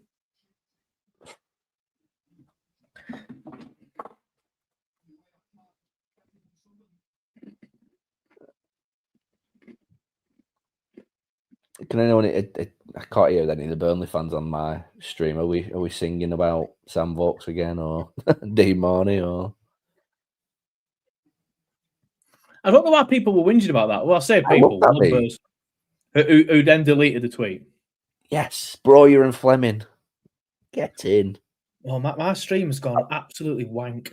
They keep changing the actual stream. Like, they keep changing the stream. It's now gone to a Sky Sport live stream, which is New Zealand, I think. Yeah. I'm giving myself away as a perfectly legal streaming person here, aren't I? I'm just going to go have a toilet break. Put yourself on the screen. Yeah, no worries. I'll put myself full screen so nobody... Make sure you turn your mic off. Fleming and Bro, you're coming on, says Dork. Yep, I've just seen him on the sideline. Fleming might actually change things up a bit. I'm not sure Broge will do anything. Ward Prowse still sat there wondering what the hell is going on, says MJ. Can't wait to piss the league next season, says Lucas. Yeah, Fleming and Broge are coming on now. Who's coming off for them? I don't know yet. The numbers haven't gone up. I would imagine it's Foster and Florentino. Maybe Les. We'll see. Anyway, Burnley free kick. Don't even beat the first man. Again. Wow, Fleming and Broge are coming on. SP just realised we are losing. Burnley, a chance. Edge of the box. Edwards, fuck off. Awful from Florentino.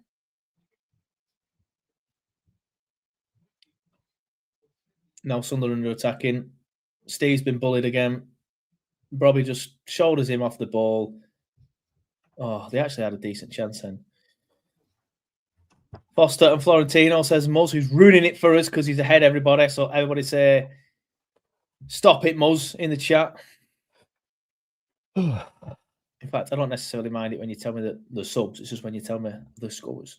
We have just short of 150 people watching the stream now, everybody. So please, if you haven't already, hit the like button. It really does help us because we currently only have 25 likes on this, but yet we have 144 people watching right now. So come on, if you're watching on a device where you can like it, just it takes you 30 seconds and it really helps boost the channel.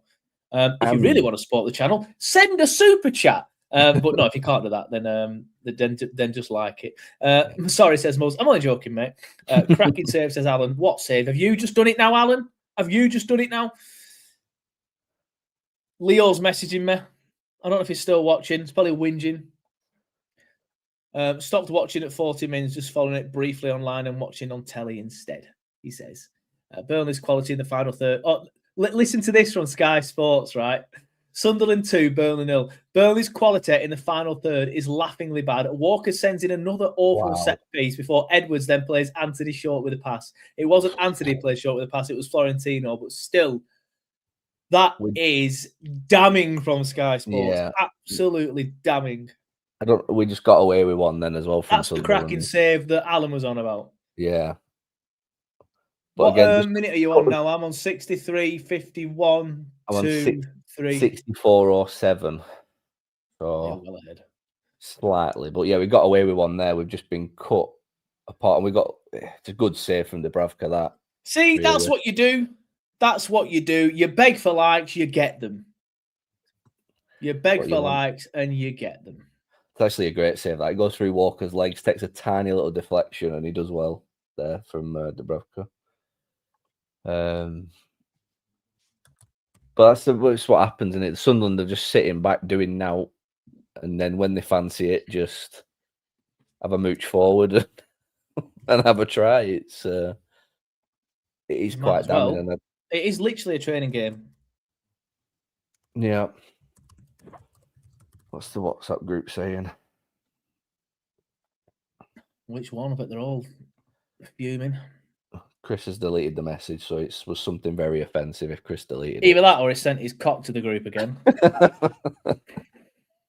That's obviously never happened, everybody. No, that's a man who puts everybody tagged Chris on Twitter, though, by the way, saying, what's this about you sending your dick to TurfCast group? He'll be sat there going, what on earth? Chris doesn't do that. Chris puts his phone on low battery mode at 90%. He's a safe cut. Oh, yeah. He's a Scott Parker. XG 0.02, says Lee. Is that true? Let's bring in the stats. 0.22, mate. Is that say? I can't see it on my screen just yet. No, sorry. My eyes deceive me. It is 0.02. We have had the majority of possession, though, everybody. Well done, Scott. All fart, no smell. Total shots, 4, 0 on target, 0 big chances, 2 corner kicks. We are winning on corner kicks. And if you can see it on there, like I'm seeing here with the accurate passes as well. Like we've got an 87% completion rate on passes. Sunderland have had 285. We've got 345 passes.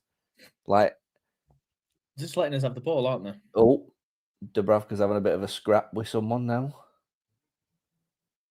I missed You're that miles there. in front of me. Good bit of fight. First time we've had a bit of fight all season here. Hit him. Do something.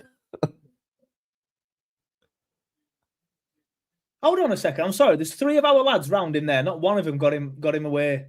Pathetic.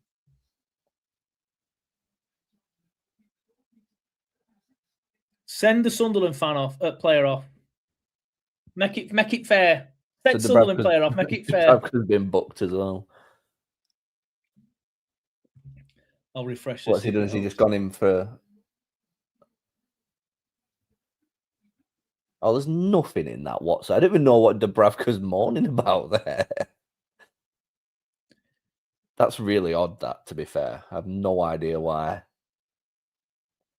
Yeah, Dubravka, if anything, goes into him. He's sliding a bit fast. He's obviously stressed about the game and stuff. Yeah, like that. I mean, fair play, like showing a bit of aggression, but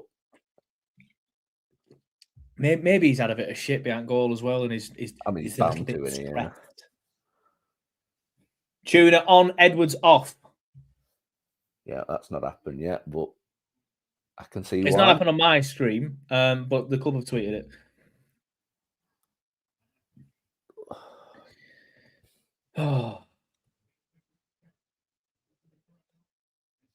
Oh my God.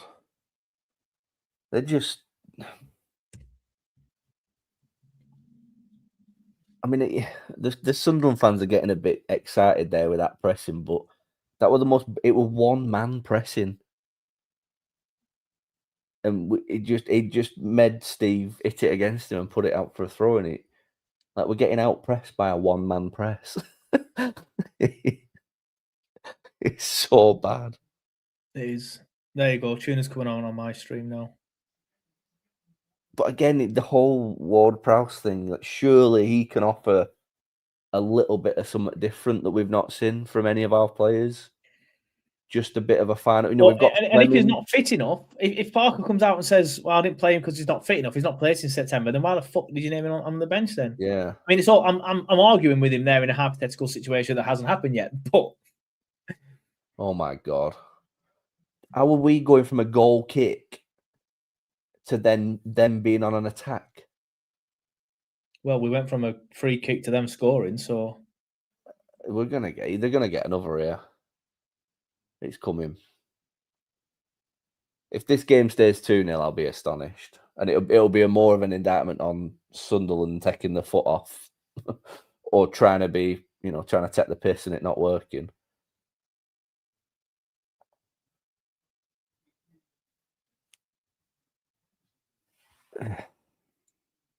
Who's got booked there? Oh, fuck off. That's Anthony that being booked, surely. It's just lazy, that.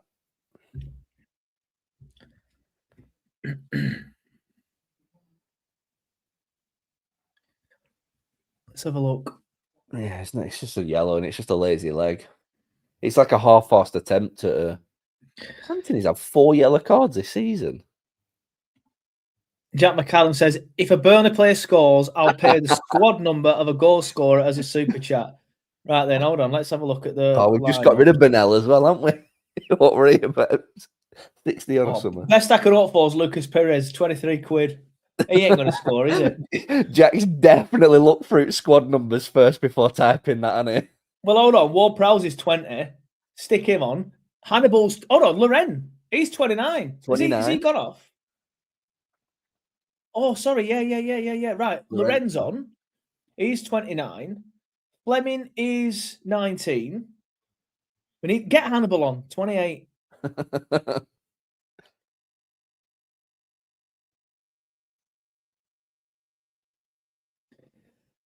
Long ball forward from Sunderland. Kyle Walker looks comfortable. Gets it back to Dubravka, who's now getting booed. I mean, he is an ex-Mackham. We're all at sea Newcastle here, player like, as well. completely. We're facing our own goal all the time. We had the ball. We've lost the ball. Sunderland come forward. Ball in the box. He's missed it. What an absolute donkey.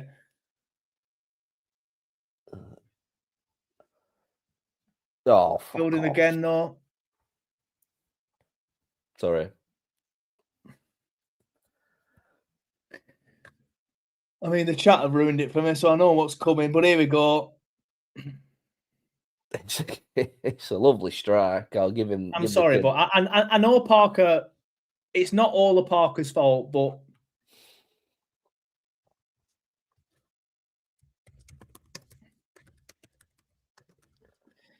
I mean, this pretty much. Well, this all but sort of confirms their position at Premier League, doesn't it? Sunderland now. I mean, they could have lost every single game between now and the end of the season. Yeah, and, this like they're over. Are they over 40-point mark now? Is that it? Are they? No, I don't think so. I think they're on about 35. I'll tell you what, though, that's an aesthetically pleasing goal. If I take the claret and blue eyes off for a minute and how it just tickles the underside of the bar. Yeah, big fan of that, to be honest with you. I mean, you can't get much joy out of this game other than just appreciate that little kiss under the crossbar and it back at me. He's fucking hell.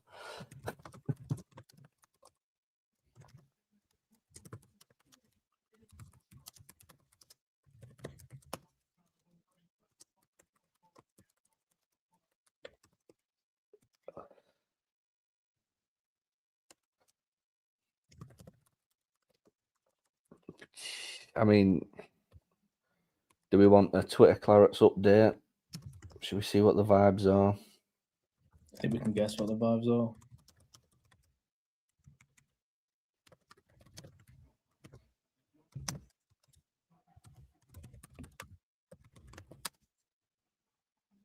I forgot to update Facebook with a half-time score.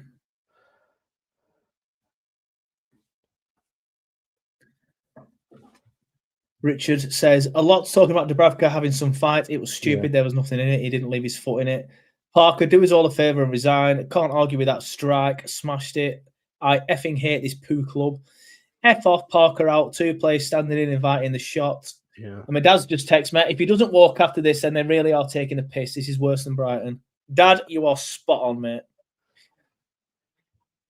Everyone's favourite Twitter Claret, Jamie Smith, says, great finish, but both Walker and Loren just standing watching. We got one here. I'm a firm believer that managers have a level. Stan had it, Cotterill had it, Coyle had it, Parker definitely has it. You can't really argue that. He does, doesn't he? He has a level.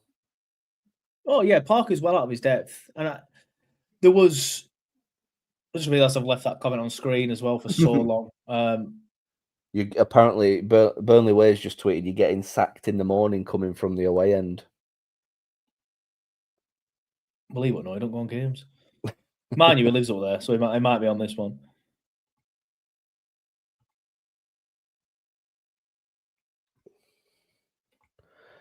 I mean, I know that. I mean, to be fair, we were singing it. We have sang it already this season. Yeah. The majority of fans do want him gone. I think the sensible option is now. Like, I don't care how many little the sky cameras just cut to the Burnley fans there, then the seats are emptying and everyone looks pretty. You might as well go now. Beat traffic. Well, they can't. Coaches are stuck in car park, aren't they? That's why you don't take the coach. That's why you don't get a coach travel. I know. Jesus Came home and Christ, someone nicked me space out my house. As soon as this stream's finished, I can either watch a bit of TV there or I can get in bed. These lot have got a 2.5 hour journey home and wear the mugs for not going on. No, having said that, I bought tickets for Chelsea away today, so I'm also a mug. Why the fuck did I do that? I don't know. Went past 4 players and no one attempted to stop him. Angry faces. Parker out, says Dom. Pull your finger out, Pace, you effing moron. ALK out, though, as well, says Pendle Claret. Completely agree. 170 people watching now. It's probably all Sunderland fans or Leeds fans or Blackburn fans laughing at us. I do not care. Like the stream. Anthony with a shot, and it's over the bar. Deflected. Oh well, this watch along has been wank. I've enjoyed it. He's kept it somewhat fun. Fun's not a word I'd use, but I know what you mean. It's Oh, better the than just game's sat been there dreadful. being This in the has mood, been- innit? Yeah. I do prefer. Like, this is why I don't really tweet so much these days as well, because I want to do more on YouTube and stuff. And obviously, we've both ended up creating our own channels as well. Make sure you follow Nathan Rogers Football and at Joe Tom Red. Yeah. Still 0 shot on target, says Dom. Southeast, come on, you Spurs, as Carl Walker's stealing a living from you lot. I think this really is disagree. probably fundamentally the worst performance I've seen this season. Oh, it's the worst performance I've seen Yeah. since the Vincent Kompany Premier League season, I think. really Having said that, I will now go on record by saying this is worse than the Vincent Kompany Premier League season. Massively. At least there was I don't know, occasional moments of magic, or there was an unpredictability. I think there was an unpredictability about Kompany's teams as well. You never know what would turn up. Yeah, and Whereas even here, at least we tried to do the right thing. I know it was Yeah. abysmal, but at least we tried to do the right thing. This is just wank.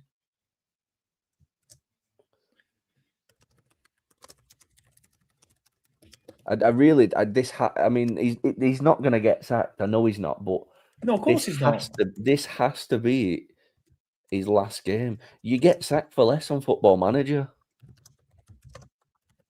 You know, it's baffling. I genuinely, I know. So at some point, someone from the club will probably skim through this, and they probably will skip over this. But you have to question every sort Evening, of. Matt, if you're watching. You have to question the decision making and the competence of people making decisions, because you don't survive this. This is absolutely abject, like from top to bottom.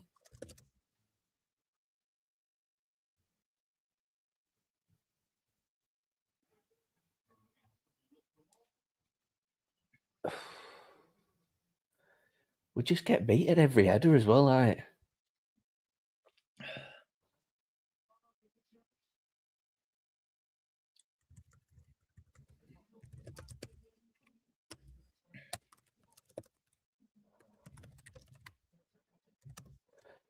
Oh dear.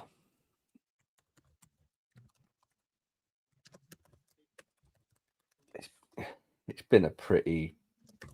I don't even know what to say anymore. It's not making great watching for a watch along, but It's not. I'm tweeting to be fair, but I can't even like. I'm usually a good talker. I'm usually one that can, I can I can make conversation in a room on my own. But I've got nothing to say. Like that comment that's just coming off Brian from Seattle. He's saying. I was saying this in like November. Like I genuinely don't see where the next 3 points are coming from right now. Thank you all for the likes, but I'd rather a shot on target. I saw today that Fofana for Chelsea, he's got like 42 points on his driving license. Like, how has he got more points than us? How has he not been banned? Oh, He's got a lot of money in as a footballer. Pretty much so, yeah. Pathetic. You should have a look on Twitter and look for Fofana's. I don't think it's Fofana that played for us. I don't think he was a Chelsea player anyway. But go on Twitter and look at some of his offences. They're absolutely horrendous. Like, but he's got more points on his license than we have this season. It's Joe Shilling says, think I'm going to book. Sorry, I'll start that again. I can't read. Think I'm going to book an enema by Razor Blades on Saturday. Be far less painful than watching Burnley. sounds like a song done it by a death metal band. That. Yeah. Murphy Brown says, at least we're not as bad as Derby or Southampton. In terms of points, we're not. That's a saving grace. We genuinely, without Dubravka. Yeah. Dominic says, put your house on West Ham to beat us. It's probably going to 5-4. Or better yet, sign up to midnight and put all the free bets on it. Thank you for that, Dominic. And the QR code is on your screen now. I wouldn't advise putting your house on West Ham. Well, he's just made his that's fifth and how final. you get in trouble. He's just made his fifth and final substitution. and it's not James Ward-Prowse. Scott Parker, you are a fucking moron, and I am sick to death of you. You're a nice guy. You wear some nice jackets. I liked your hair when you joined the club. For whatever reason, he's cut it all off. Keep an eye on your stream, Joe, because I think it's going to cut to James Ward-Prowse in a minute. There he did not look happy. Well, he's not playing against West Ham because I'm not being sensationalist or like making stories, but he did not look happy on that bench then. He did not. He did not. He did not look happy. What a video that is. And I don't like it. That's the guy on the tractor, isn't it? Yeah. Like the old grainy mobile phone footage, proper soccer AM classic.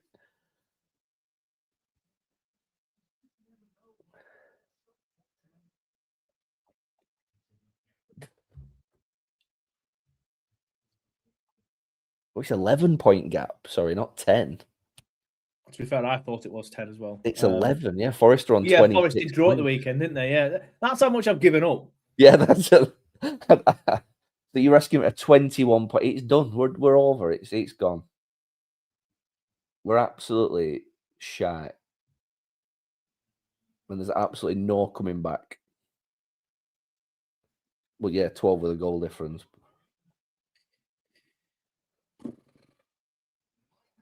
For those of you, absolute legend, Jack. Thank you, mate. He says, I'll throw a bit of cash at you just to liven up the boys. Thank you, mate. Really do appreciate it when people support the channel. Obviously, it's 4-0. No, it's not. I appreciate it. Not everybody can send super chats. And yeah, if you can't send a super chat, all I want you to do is like it. Or if you don't like, if you're not already subscribed, subscribe and then like it. If you can send super chats, absolute legend. Jack is pretty much the only one that does, and that's not a criticism of anyone else. I'm just sort of like praising Jack, absolute legend of the channel. Love him. Should probably end up getting him on the shows at this rate. You put more money into this channel than I do, mate. But it should have been 4, says Brian. But Jack, genuinely, thank you, mate. I really do appreciate it. Parker wears armbands in the bath, says Pendle. Yeah, genuinely. Parker wears armbands in the bath. He has his phone on low battery mode at 97%. Yeah. What else is there? He's too scared to. He's one of them people that if he parks on a slight gradient, he won't double dip his digestive in the tea. He's one of them people as well, and there might be some people in the chat that do this because nobody wears armbands in the bath. But you know, when you see somebody parked on a slight gradient or on the drive, and the drive's like on a gradient, and they put like bricks behind the wheel, it's like, what are you fucking doing? Parker does that, 100%. Parker does that. He still uses a steering lock as well. Oh, what is a coma from the Indian? Brad Nuttall, cold boxing. I always wondered who cold boxing was. I didn't realize it was you, Brad. I like that comment. I'm not going to read it out or say it, but thank you. And same with you, Jamie Brown. I'm not going to read that one out either. Jack McCallum, the legend of the channel, says Parker has a high vis when he changes the oil in his car.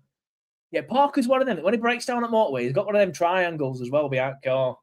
Like, you know, about 30 yards up road. Again, apologies for people who he says I'm with the Bentley drive. We've not even had a shot on target to celebrate here.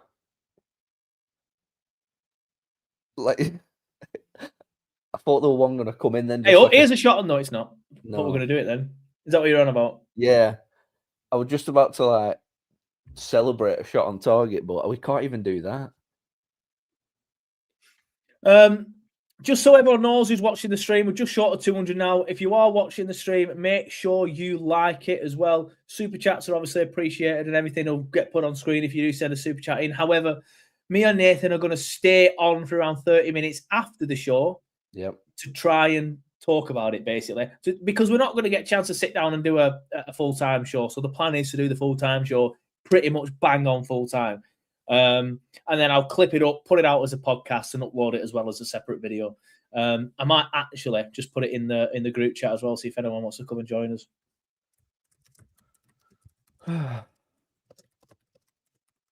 I am baffled that he's not put James Ward-Prowse on, really. Because that's the point of making a January signing. It's to give the lads on the field an uplift, to give the fans in the ground, not an uplift, and he's just flat back, like completely ignored him. Yeah. Like, even if he's at 60%, just like now the game's gone 3-0, it's a zero risk substitution. It gives us a chance to have a look at him and to make a judgment call.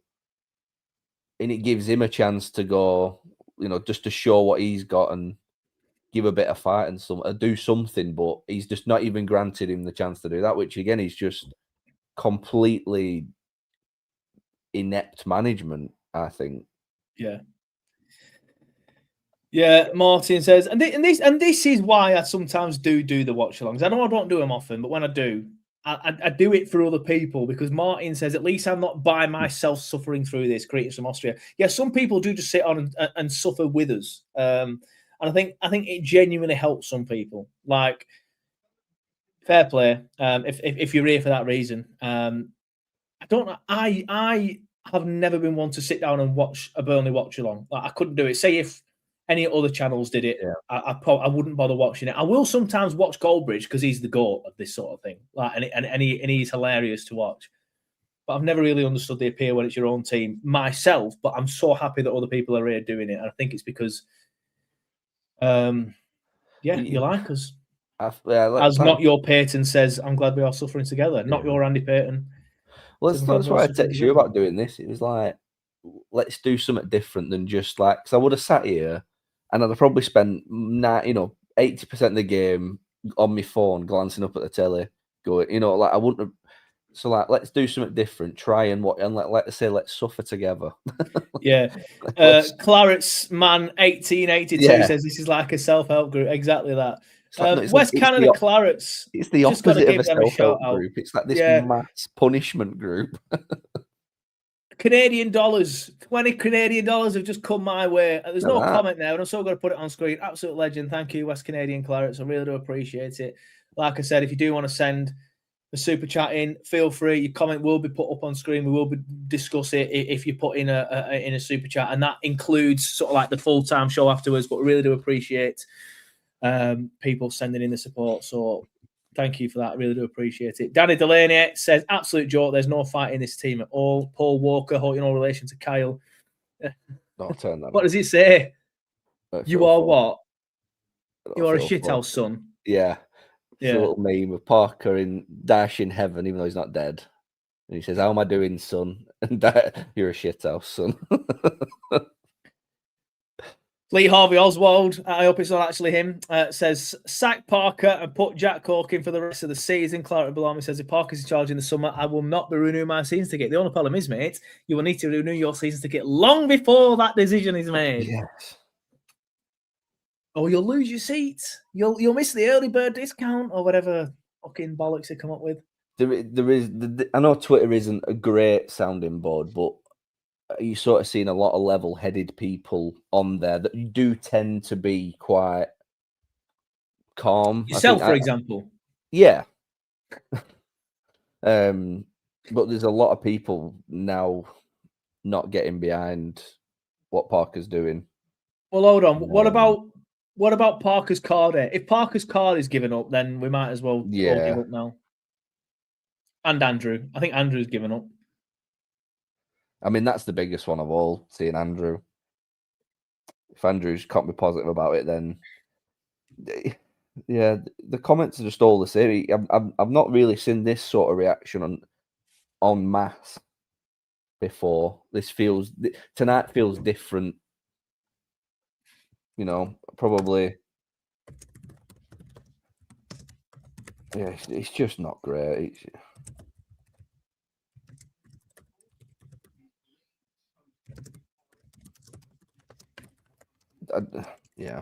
It's just really bad.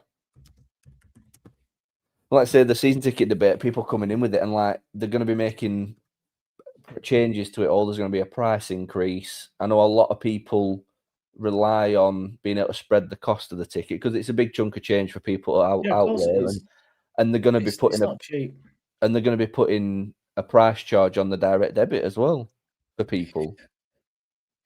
Another thing they've got wrong. They just got to give us some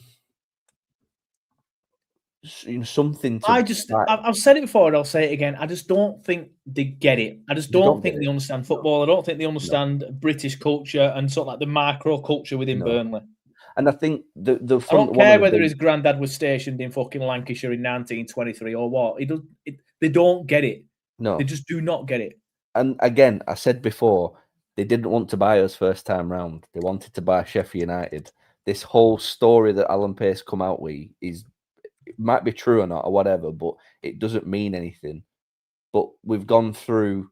They came into the club and they ripped apart like the staff of the club. Like they ripped out all the Burnley fans of the club, and now you've got like people making content, and they're allowed to support other teams and stuff. But it feels like the entirety of their club is now being run by people that aren't even Burnley fans. Like you can't.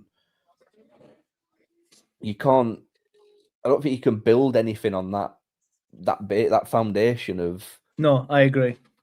It's just daft, and it's hard to put it into words. The feeling towards I have to the club and how different it all is, and year on year we see new teams come in. We see new teams. We see new players all the time, and it's just hard to actually give a shit about the club. And like even when it's good. Most says it's cancelling the season to get a real consideration for some. Personally, no. I don't know. It's not about the team for me, as weird as it is. Like I'm one of them that would have a season ticket in League Two or in the National League. I just would do. We've still not got a shot on target or put a ball in the box. But I've just realised we haven't mentioned the game for a good 20 minutes. I know. There's probably a reason for that. But yeah, for me, Muzz, it's not necessarily about the game, the team and stuff for me. It's just something I will always do. My dad took me on when I was a lad. I take my lad on now. I'll always do it, but I will never criticise somebody for being like, you know what, I'm not putting my money into this club anymore because I just don't want to. If that's your prerogative, then fine. I'll never criticise someone for doing it. I get it. Like you've got to want to. The product's got to be good for you to spend money on it as well. And quite frankly, like I've always been on the sort of wagon of, for me, the Championship's always like at the minute I've always, in past sort of 12 years or so, we've been a Premier League team more than we haven't. So I see the Championship as like getting out of it is just like par, bro. You with a chance. Plays it back to the edge of the box, and Sunderland kick it away. But I see the Championship as just like getting out of it as par. Like anything less than getting out of the Championship automatically is below par for Burnley Football Club. I think that's a fair value assessment of where we're at these days. I agree. Yeah, I think it's a fair assessment. I think anything less than automatics is below par. Like hook or by crook, if you get out that league, fine, but. Sunderland are pushing for a fourth here, but we're clinging on a bit there. But like the product has to be good, and it just isn't. It just really isn't, regardless of what league we seem to be in. So yeah, it's been dreadful. Granted, we had a big 100-point season last season, but the football weren't particularly great, and it took it took me till nearly March to sort of get behind Parker and whatever, but like I say, back to the season ticket argument of like, I get it. It's a lot of outlay, a lot of cash outlay for people to, you got full time just come in now. So I'll be honest with you, I don't think Sunderland will have an easier day at the office. That was absolutely awful. So full time, I'll tell you what, I'll do like an end here so I can do a big edit and stick a video out, right? Right, full time, Sunderland 3, Burnley 0. We have just finished the watch along. We are now changing this into the full time show. So this is now a live full time show straight after the match. It's no longer a watch along. It is a live full time show. Burnley have been outclassed up at the Stadium of Light. It's not the first time we've been outclassed this season. Sunderland have gone up to 8th. We stay where we are in 19th. An absolutely abysmal performance from Burnley. An abysmal day at the office from Burnley. Scott Parker has shown once again that he's out of his depth. The players have shown once again that they are out of their depth. The recruitment team and the board have proven once again throughout the course of this season that they are once again out of their depth when we are in the Premier League. A woeful performance from Burnley. Mr. Biscuit says, outclass is an understatement. I'd take Parker over Dice as a Nottingham Forest fan. We'll fucking have him then, mate. We'll swap managers then if you want.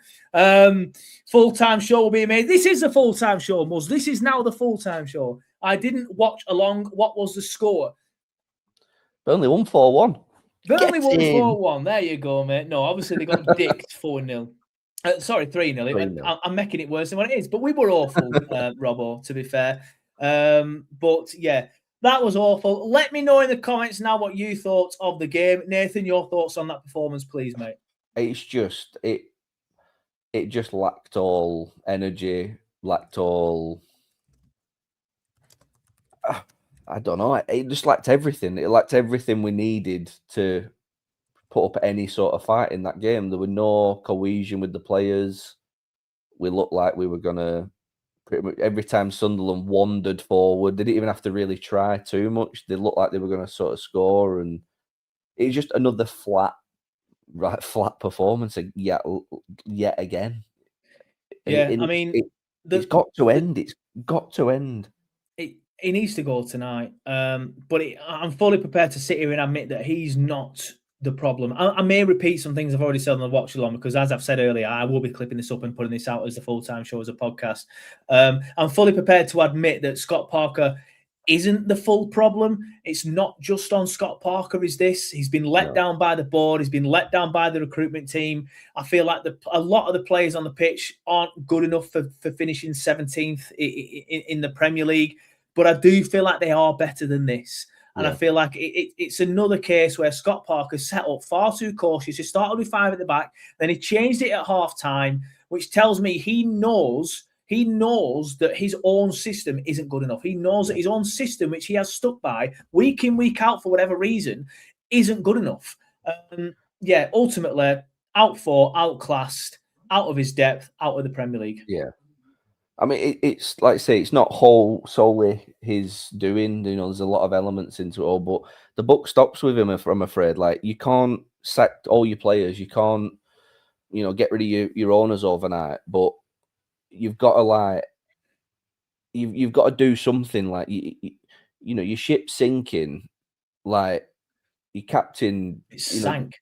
Well, the ship sank, but like if you use it on a business metaphor, like if your business is on its arse and it's crumbling and it's it's looking like it's gonna go to shit, you change something, you do something, don't you, to try and steer it in a direction. And the only thing we can do it now, the transfer window is shut. I say shut, completely bypassed us.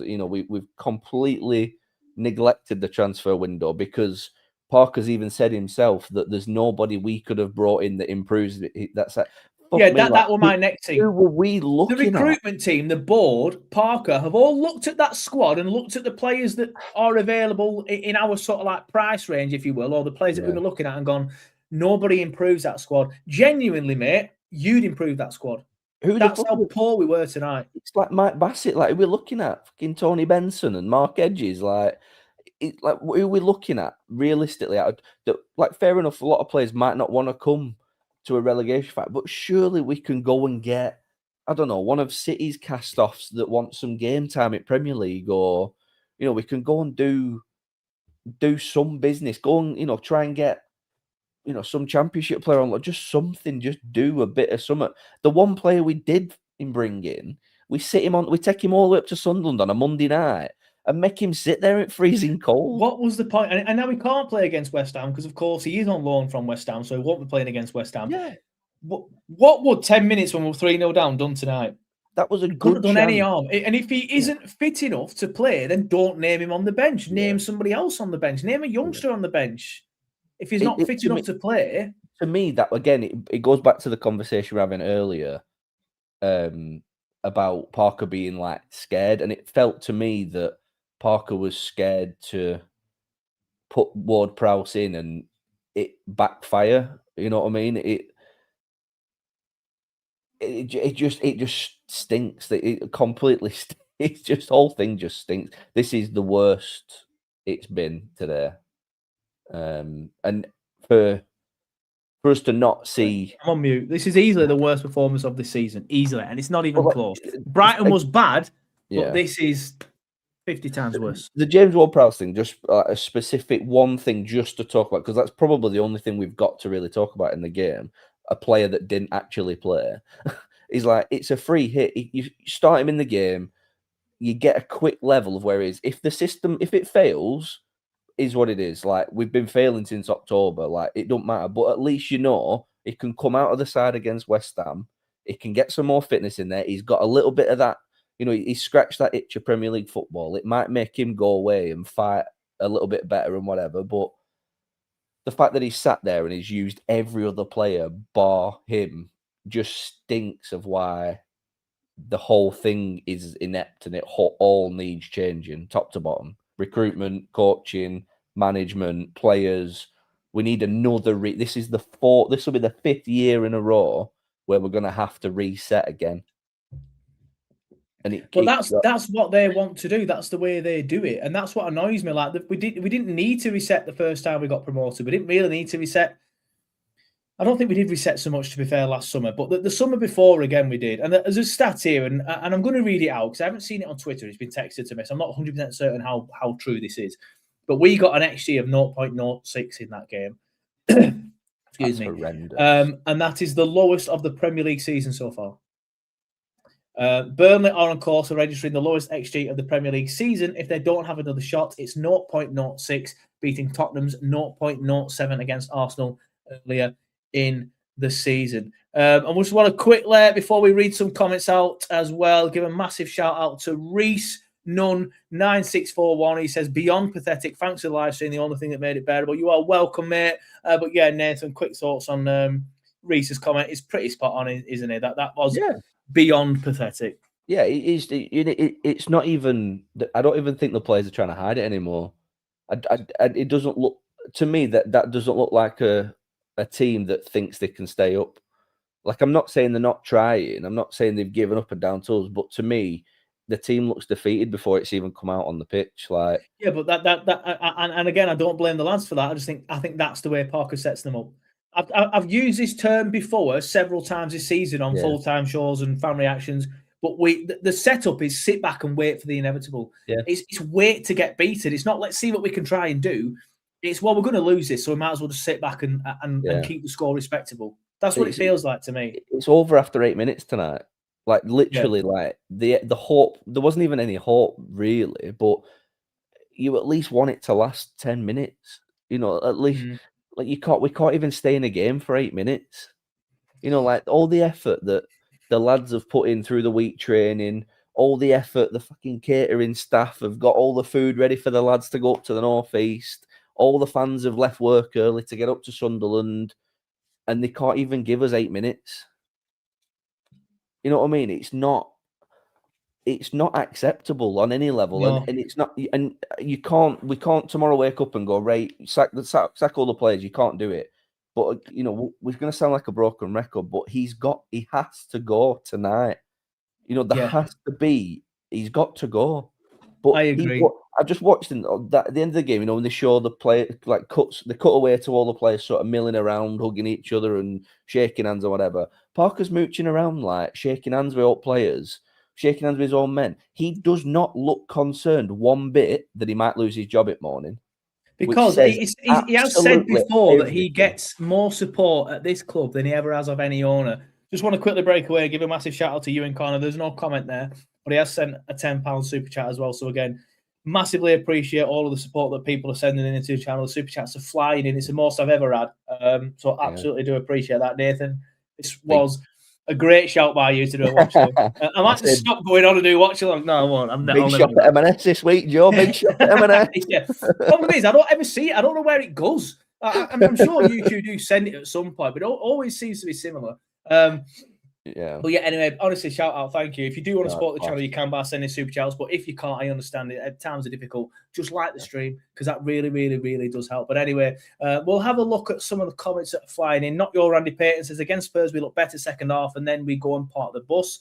Mr. Biscuit says if Parker does, who do we get? Honestly, Mr. Biscuits, I think you do a better job. Yeah. But I got ridiculed 3-4 months ago because I said I would take Michael Carrick. Look at the job that he has done at Man United. Look at the job that he's done. We're not going to get him now. I don't think United increase his contract or whatever, or extend his contract is the word. Yeah. But I do think he gets more offers and better offers than Burnley in the summer. Brian says, I don't see how we come back up this time.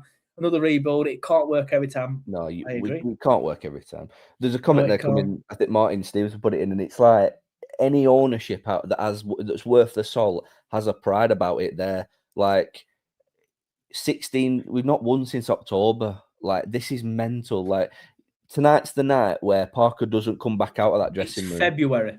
Yeah, it's February. Parker sadly doesn't get to come out and do the press. He doesn't get to do the presser tonight. That's what should be happening. Matt Jackson should be going out and being put in an uncomfortable position and having to make up on the spot a press conference because Parker's been potted. That's what should be happening. But our owner is probably sat watching somewhere, thinking about how we can get back over to Barcelona again sometime soon, or thinking about what more flat surfaces can he find to put an LED board on, or what ticket price he can. We've backed this manager for too long now, and it's not fair on the fans. It's not fair on the players. Granted that they're out there putting a shift in, but they're being let down, I think, tactically. And it's not fair on Scott Parker to an extent as well. Like, put the fucking bloke out of his misery. Like, I mean, I know he's probably the one that's going to be laughing all the way to the bank, but just the whole thing just needs writing off. Like, just needs writing off. Throw in the towel now, because they've waved the white flag all transfer window. That was the biggest sign out of anybody to say, we're done. We're not doing anything this season. Nothing's going to happen. I agree. So why not now? Just you've set the They're transfer all out off, the depth. set the manager. I agree. Tweet here from Jacob Horsfall, who I know has got on the game tonight. He said that was an incredibly toxic away end. It was bad at times under VK, but bar Palace away, I don't think it was ever as toxic as it is right now. It's done and dusted, but Parker cannot take another game as the Burnley manager. And the thing is, I would be, as much as everybody wants Parker out and everybody agrees that he should be gone, I genuinely fully expect him to be the dugout against West Ham. Genuinely fully expect him to be the dugout against West Ham. Yeah. I have less confidence in the board than I do the current manager. And I have no confidence in the current manager. So I don't have any confidence in the board that can make a competent decision. Like, we're seeing the same thing over again. They put all their eggs in this basket. They did it with Company. They all, all season it was all, we've got the best looking girl in the room and everyone wants a piece. And, and then it even shows on the documentary how much he looked like an idiot when 1 minute he's going for a meeting with Company and then the next second he's got a text message saying, I'm off to Bayern, pal. See you later. Yeah. Like, well, it weren't even, like you said, it were a meal, weren't it? With the wives as well. And like, genuinely, like, I stand by the fact, the opinion of, I don't think ALK, well, not necessarily the full ALK, but I will say ALK because they come as one. But with the stuff that Alan and some of them say on these shows, I just don't think they get it. I just don't think they get how it works. Yeah, I really don't. The problem with it is there's too many cooks in the kitchen for my liking. When it comes to an ownership group, like previous ownership group, it ran its course. It not ran out of money. It just reached its ceiling, which is fair enough. Like, them lads were all they all had a bit of cash, but they all weren't, multi billionaires. Like, they weren't, it just ran its time. But there was 5 or 6 of them, and it was always interchanging.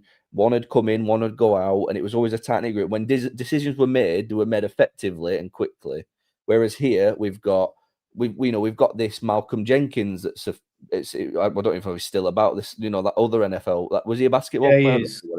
You've got JJ, whatever. You've got all these, like all these small investors involved in this syndicate into the ALK Sports Group that all decisions have to be ran by.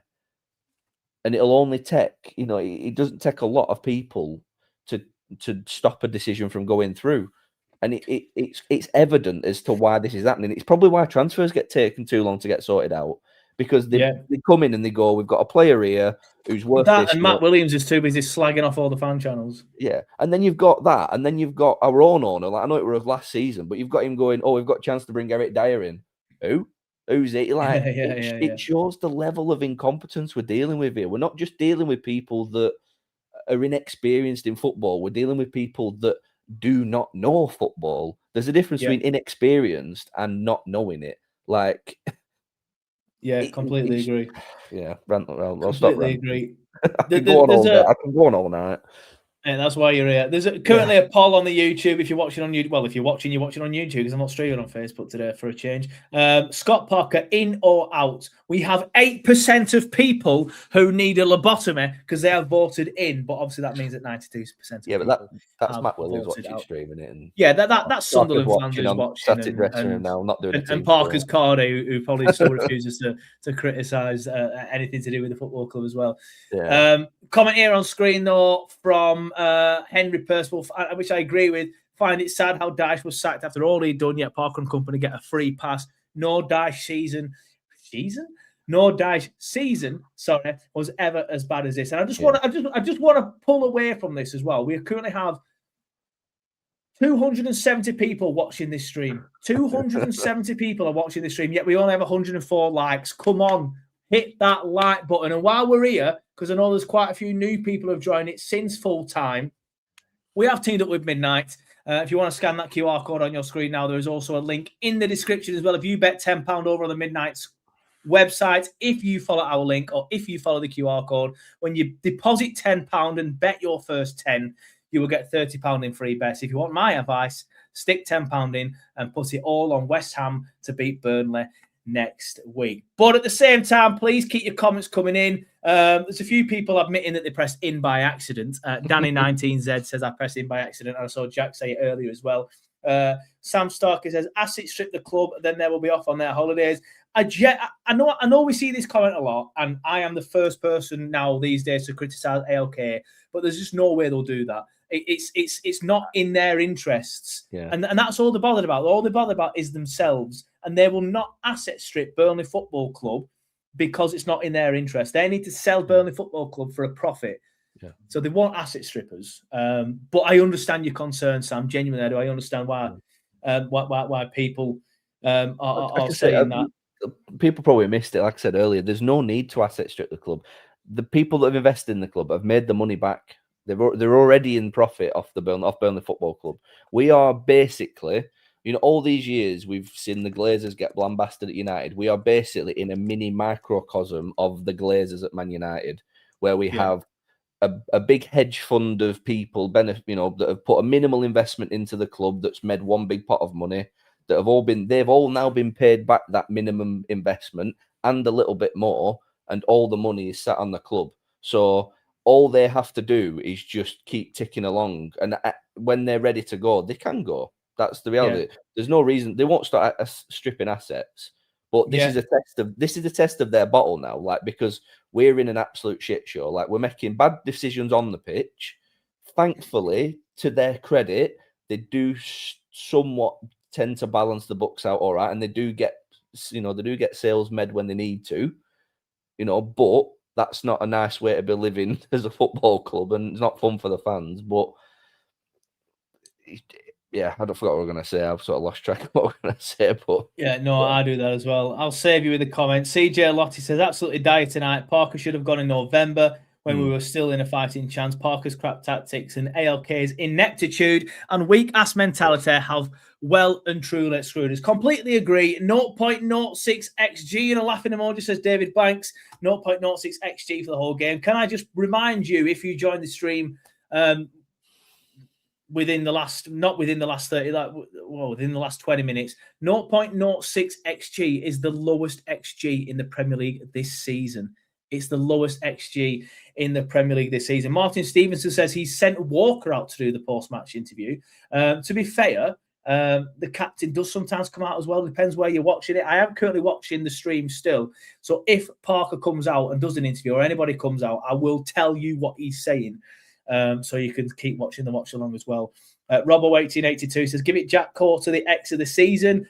Jimmy Paddy, who was there, Sunderland fan, unfortunately, although he is a sound Sunderland fan, says Burnley fans are worth chanting Parker out. Which is good because it needs to be 12 wins for Parker in 76 games now in the Premiership, says Nick. Cal Walker just said on a thing, he's just said, we're in the middle of a relegation fight, and to put in a performance like that is not acceptable. So, middle of a relegation fight, Kyle. Have a fucking day off. We're down. 12 wins for Parker in 76 games now in the Premiership. Scott Parker is out of his depth. ALK are out of their depth in the Premier League. They're a decent championship owning club because we always seem to get out of the championship and relatively easily. But he's out of his depth. He is out of his depth. The players aren't good enough for the Premier League, and ALK, the recruitment team, are out of their depth. Yeah. Hold on. Right, Kyle Walker's on my screen now, so I'll turn him up. It's interesting that he sent Kyle out. I will admit that. Yeah, he's just basically saying. Yeah, he said we've come here to get something from the game. Find that very, very hard to believe, Kyle. He does feel a bit like he's sort of throwing team under the bus a little bit. I'll be honest with him there. He's not come out looking good in my eyes. That.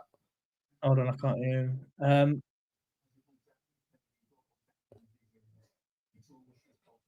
I think you take that into consideration. He says about Sunderland's form. They wanted it more. They wanted it more tonight than us, Kyle said. She's asked him about the Burnley dressing room. He says the hunger is still there. Day in, day out, the hunger's there. But sometimes football matches don't go the way you want them to. They're won by playing a game of football. I can do with subtitles. He says you're meant to deal with certain situations in a manner that is about that situation. We don't seem to do that. Yeah, to be fair, I agree with you. I do feel like he's. Yeah, he's. I mean, he's. I mean, what I will say is, I know you said you feel like he's thrown the rest of the team under the bus. What I will say is, I think everything he said is spot on. I think sometimes. I agree. Yeah, we probably do deserve to be thrown under the bus. But interesting that Kyle Walker's come out, and I'm getting battered by Sunderland fans on Twitter. By the way, Parker's on the screen now. Don't really know why. Well, I do know why because they're beating us, but yeah. Yeah. Said we failed. Get your comments coming in. We'll failed well short of the basics. What is Parker on? Yeah, on he's now? on Sky Sports now. Yeah, just like the milk tray. I'm not watching it on Sky Sports. Hold on. Right, he's on mine now. Let's turn him up and I'll tell you what he says. Right. I am a big, fat, useless bastard. No, he didn't really say that. I think we were nowhere near it today. We've come to a difficult place, difficult stadium. We fell way short of the basics. No. Nice turtleneck though, Scott. We was never in this game for 1 second today. Hugely disappointing. Can you put your finger why you didn't get that from the players today? No, not really. We've had some good results recently.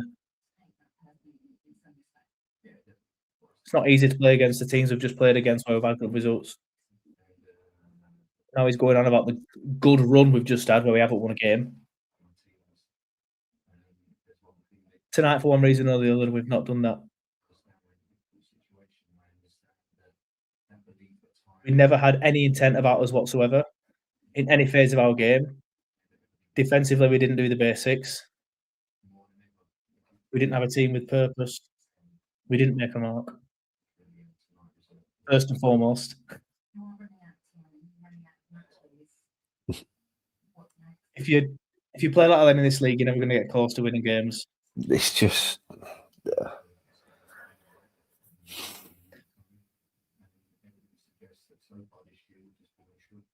He's given up. He's not really saying much at the minute, just waffling. I think I'm a bit ahead of you career. when you get to what he's saying now.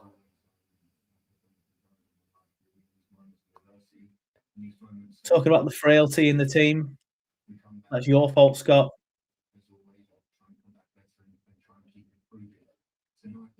If you fall short of the basics, you've got no chance. We've proven that tonight.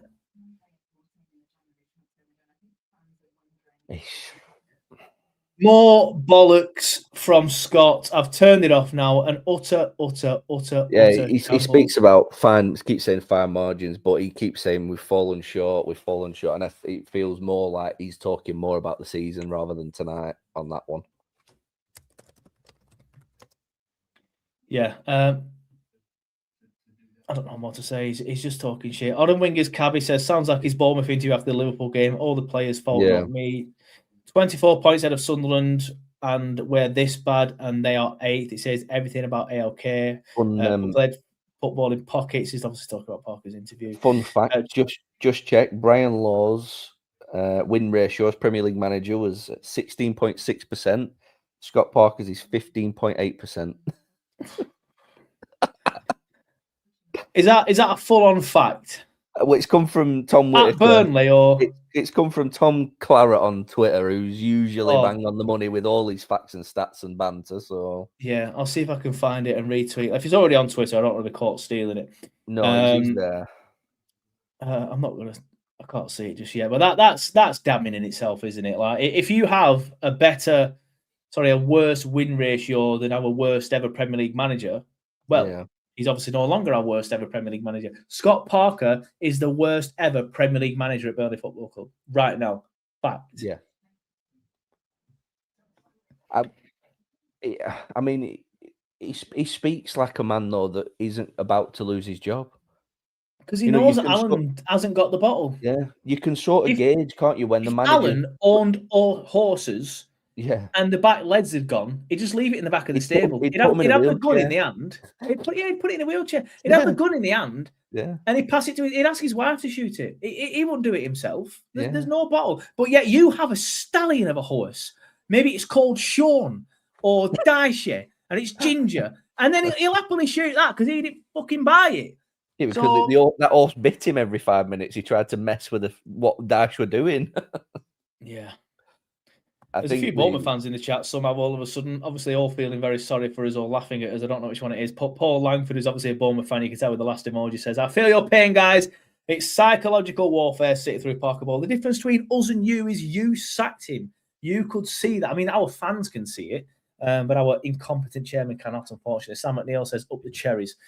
No, not up the cherries. I mean, I have nothing against Bournemouth. I'm joking. The way that he's done that interview, though, like you can usually gauge a man when they're about to give the last presser, aren't they? You know,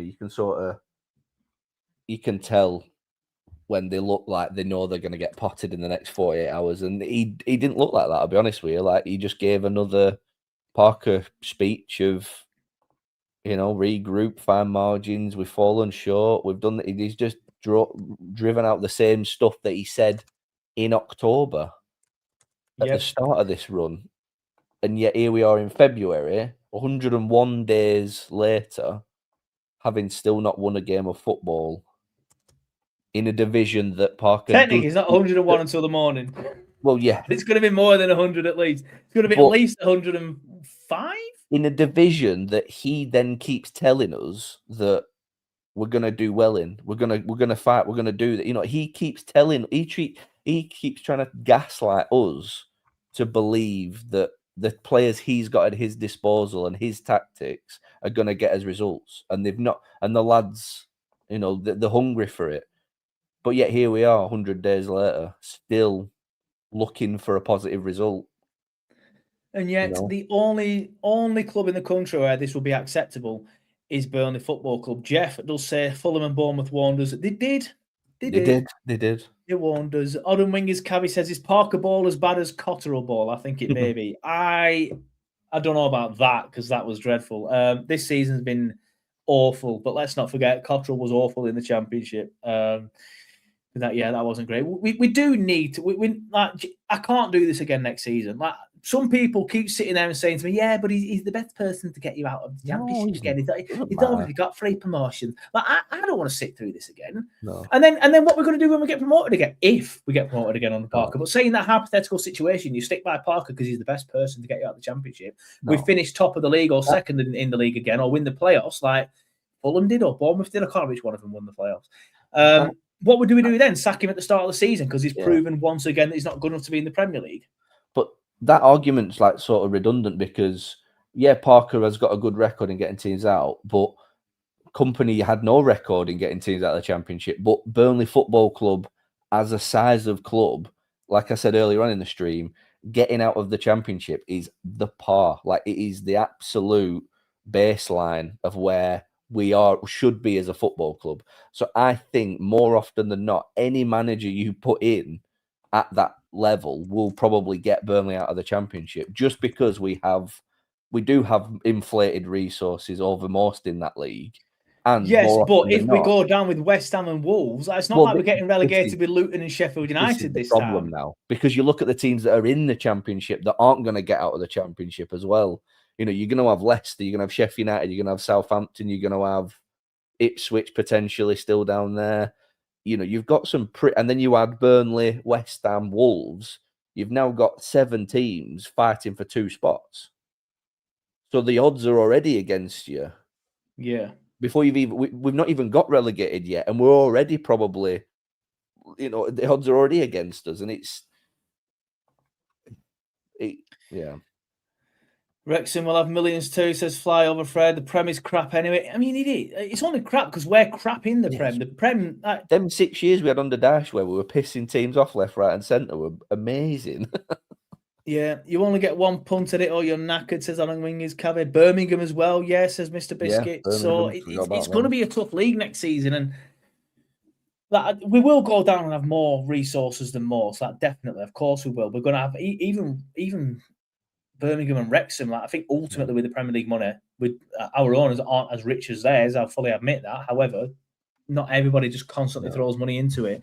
But again, we're going to have to reset the squad yet again, because we have to sell players to get them off the wage bill, or at least move them on a loan somewhere to get them off the wage bill. So again, we're going to have to go through yet again another season where well, to be fair, we've not, this season might be different because we've not actually built a spine in a team that's worth keeping. Whereas last season coming out of the Championship, so many people are going to leave though. Maxime Esteve will leave, Hartman will leave, Kyle Walker will leave. Esteve got a long contract and he's tied in. And we'll get some money for him, but again, it's still a point of. But he's proved to everybody that players leaving and coming back in. But he's not gonna have as many suitors as he once had after this season. Yeah, you know. Lewis Aston says, honestly, I think we'll be in League One after next season. Let's not take the piss.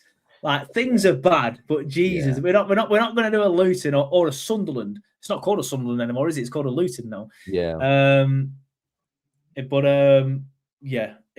is dire right now. It is dire right now. Dan's in the chat. He says Obafemi top goal scorer next season for us. How's he doing at Blackpool? I doubt we'll have Obafemi next season, mate, to be honest with you. Walker will leave. He's shit. He's not a fighter.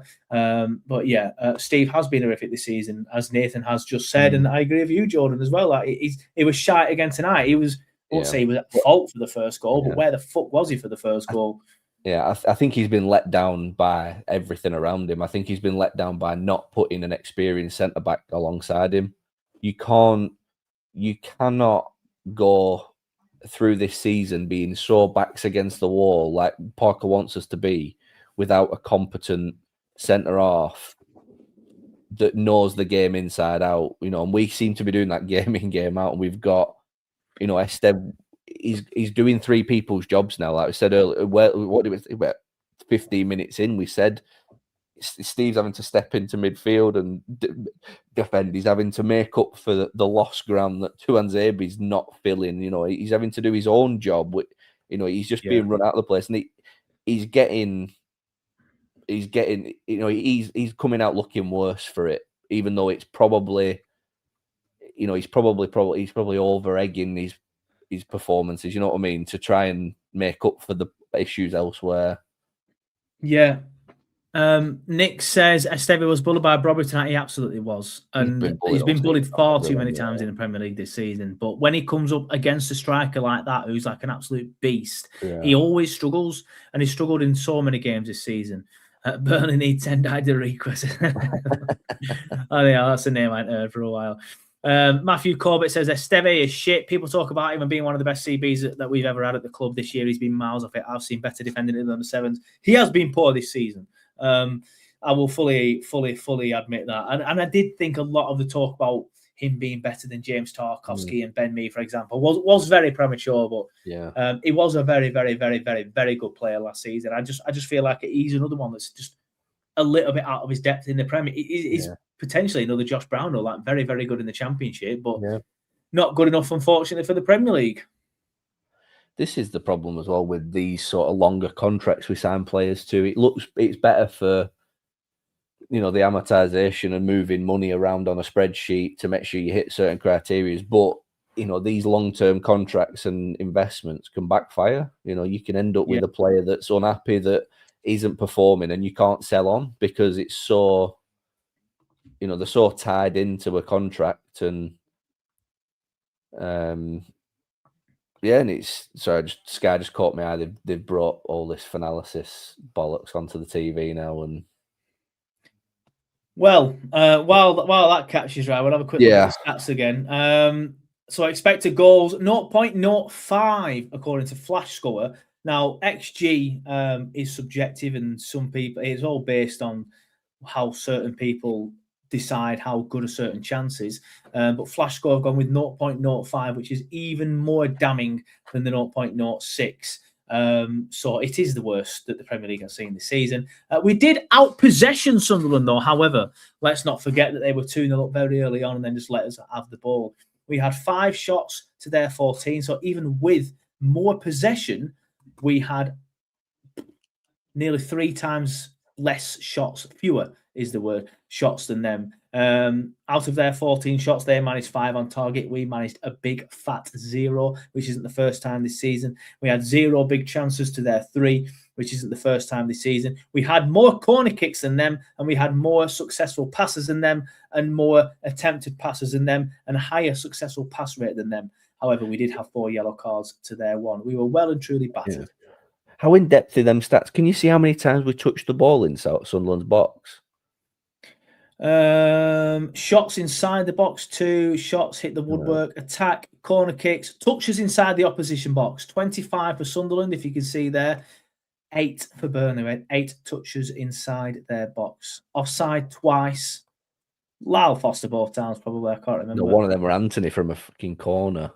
Oh, that's right. Yeah. Really ended the stream there after about 14 minutes. Yeah, absolutely woeful. I saw a comment earlier, and honestly, fair enough. The comments have been so good tonight. They've been so fast that I can't find it again. If you do want your comment, come in this quick before it's been insane. If you do want your comment officially read out on screen, you will have to send it as a super chat. I'm not even taking the piss. Like, the comments have been too much. Even if you send a 1p super chat, I don't care.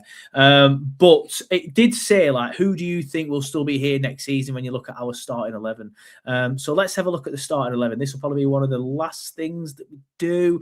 Where's the Premier League Live, Sunderland versus Burnley? That's the one I'm looking for, isn't it? Right there you go.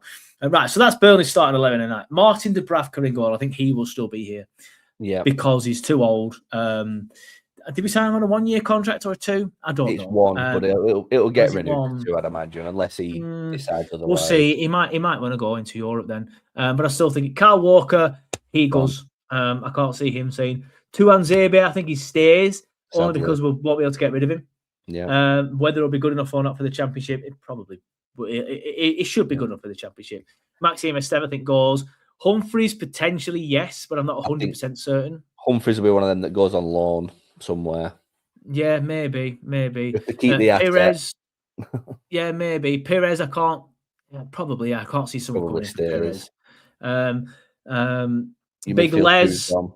Potential. I don't know about Big Les. Big Les, maybe. Florentino, definitely. Florentino's definitely gone. Marcus Edwards, I think, goes. Anthony, if the interest in him has been real this window, then I think he's one of the assets that ALK will be like, we need to make some money back off. Sorry, Anthony, off your pop. And I know you said starting 11 in the comment earlier, but I just want to look at the subs. Brozier, I don't know if he's going to want to play in the contract. Flyer Fred actually says to us he's out of contract, to be fair, this summer.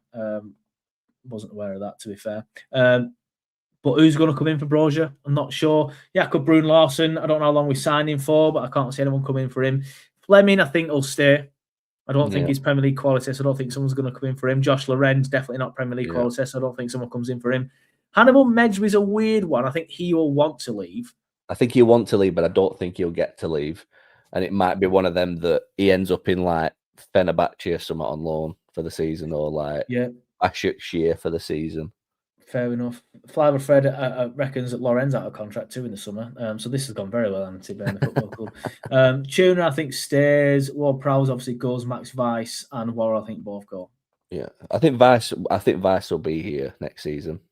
Yeah, I think Worrell's done. He'll be gone. Yeah, it's just. Gary Allen says Brozier signed a 5-year deal, so must be staying. It all depends who comes in for him, doesn't it? Like, if it's a 5-year deal, then somebody could pay a lot of money for him. But if you're going to come in and pay a lot of money for Armando Brozier, you need your fucking head checking. Exactly. Shout out to the Burnley recruitment team for that as well.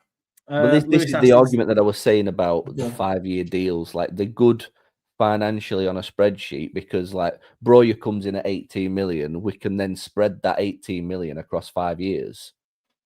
You know what I mean? So it makes sense. It brings that ceiling down on PSR. But if it's an absolute flop, you're now stuck with a player that is not good enough, and you can't sell him for what you've paid for. So they're just going to ride out the contract for 5 years. Yeah, we'll see. We'll see. Lewis says 16 games this season. We haven't managed to get 10 or more. He shouldn't have started the season in charge. Gary Allen says this team will be good next year, I reckon. Alan says, Joe, last video I sent you, he must have sent me a video. Oh, there you go. There's a comment here from Alan as well. Said, wow, Sky just had a Burnley fan on and he speaks the truth. I'll have to look at it after the stream. I would love to bring it in, but obviously I can't. I know it's just an interview, but even with it being an interview being on Sky, there's obviously copyright issues surrounding that. But anyway, we'll end the stream. Every club on Monday Night Football, aren't they now? Oh, who's the fan analysis guy for Burnley at the minute? I don't know. I don't know. I don't recognise him actually. I was a part of it at the start of the season, but it was just they asked me, but it was just all a bit weird. I just didn't. They asked me, and then I get asked to do stuff like this all the time, and 9 times out of 10, it turns out to be a load of bollocks. That fan analysis stuff, they actually get a lot of people on, so I wish I'd have done it now. But one of the lads that sends videos into us, the Australian lad, he's moving over to England to be part of fan analysis. And I'm like, Jesus Christ, mate, that is a risk if you're going to be doing that. I don't think they pay. They might do. Apologies if I'm wrong. Flyver Fred says Parker out, pace out. I'm going to end the stream with not a bit of fun, a bit of depressing gallows humour. Who was your man of the match, please, Nathan? Fucking hell.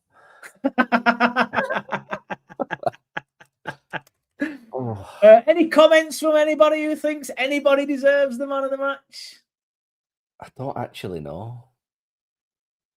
I don't. I'm just looking on who scored. When I do stuff like this, I sometimes look on who scored to see who got the highest rating. I would be surprised if any Burnley player is over 5. But what I've just seen is that Axel Tuanzebe was credited with an own goal for the first goal. So there you go. At least I'm more of a threat on goal than any of our forwards. Well, you'll be surprised to know that according to whoscored.com, and please don't anybody ever use whoscored.com's ratings to decipher who had a good game, because it is all subjective and it's all basically a load of bollocks. Like, for example, Josh Cullen put decent performance in, week out, but he had never really a high rating because he didn't do that many passes, he didn't do that many. So it's all a load of bollocks. And you are going to laugh at this, and I think a lot of people in the comments will laugh at this, but the highest player rating on Who Scored is none other than Maxime Esteve. And he was gash. FootMob, on the one I use, Kyle Walker's got a 7. A 7? Yeah. A 7 for what? The worst rated player was Dubravka on this. That's I mean, I thought that's hot. I know he's conceded 3, but He made a couple. I don't know. I really and he got don't booked. And even though he's not got booked for a mistake, it's still going to bring his rating down. Who scored have the worst player on the pitch as Florentino? I really don't. This is the first time I normally can give some sort of performance to someone, but the performance was so flat and so lethargic and so devoid of any creativity or any passion. Even, like the only bit of passion we got were Martin Dubravka trying to fabricate some sort of assault on him that just wasn't there. Yeah, Justin says SoftScore gave Dubravka a 7. Jack McCallum, genuinely, mate, I'm going to give you the keys to this channel. So shout out for another super chat. Says, before you go, enjoy your beer on me. Cheers, Jack. Appreciate that. Yeah. Obviously, I appreciate all that you do, Jack. Absolute legend. Danny Delaney said you can't pick a man of the match out of that. Ward Prowse didn't put a foot wrong. Says Reese. To be fair, Zian at least got stuck in when he came out. Says Duncan.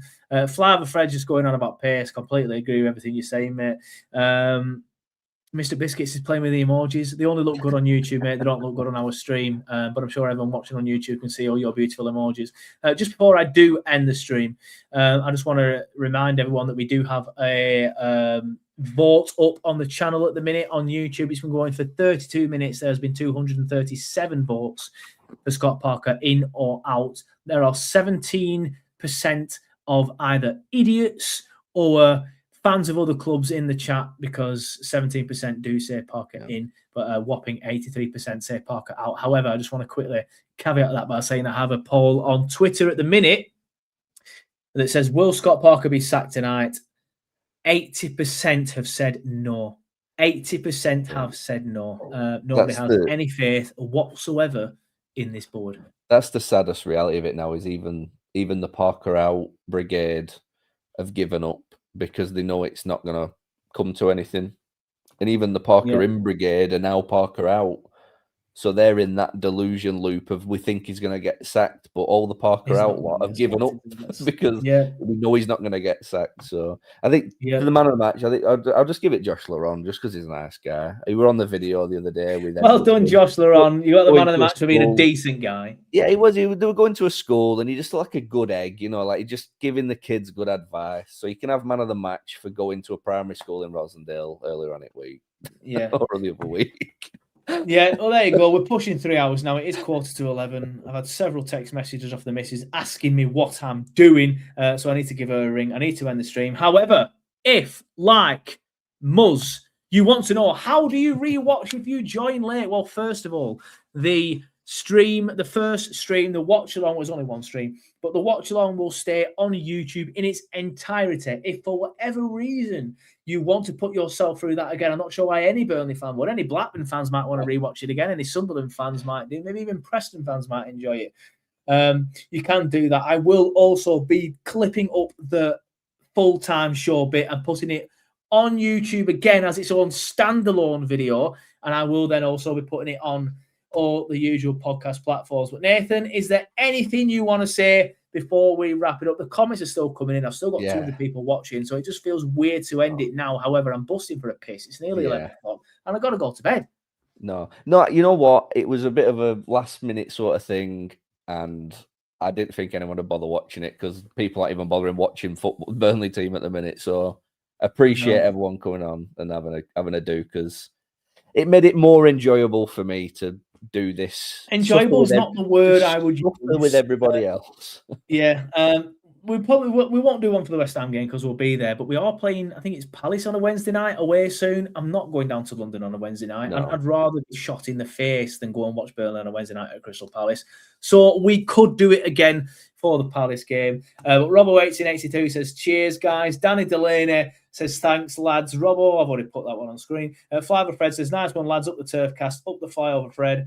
I So Confused says, nice one. Now go and burn your shirts. Definitely not going to go and burn the rest of the shirts. Jordan Rushworth says, no more watch-alongs allowed after that. Sorry, Jordan. But the probably will one after Palace. We'll see. Alan says, great show, lads. And Pro Wall says, yes, well done, lads.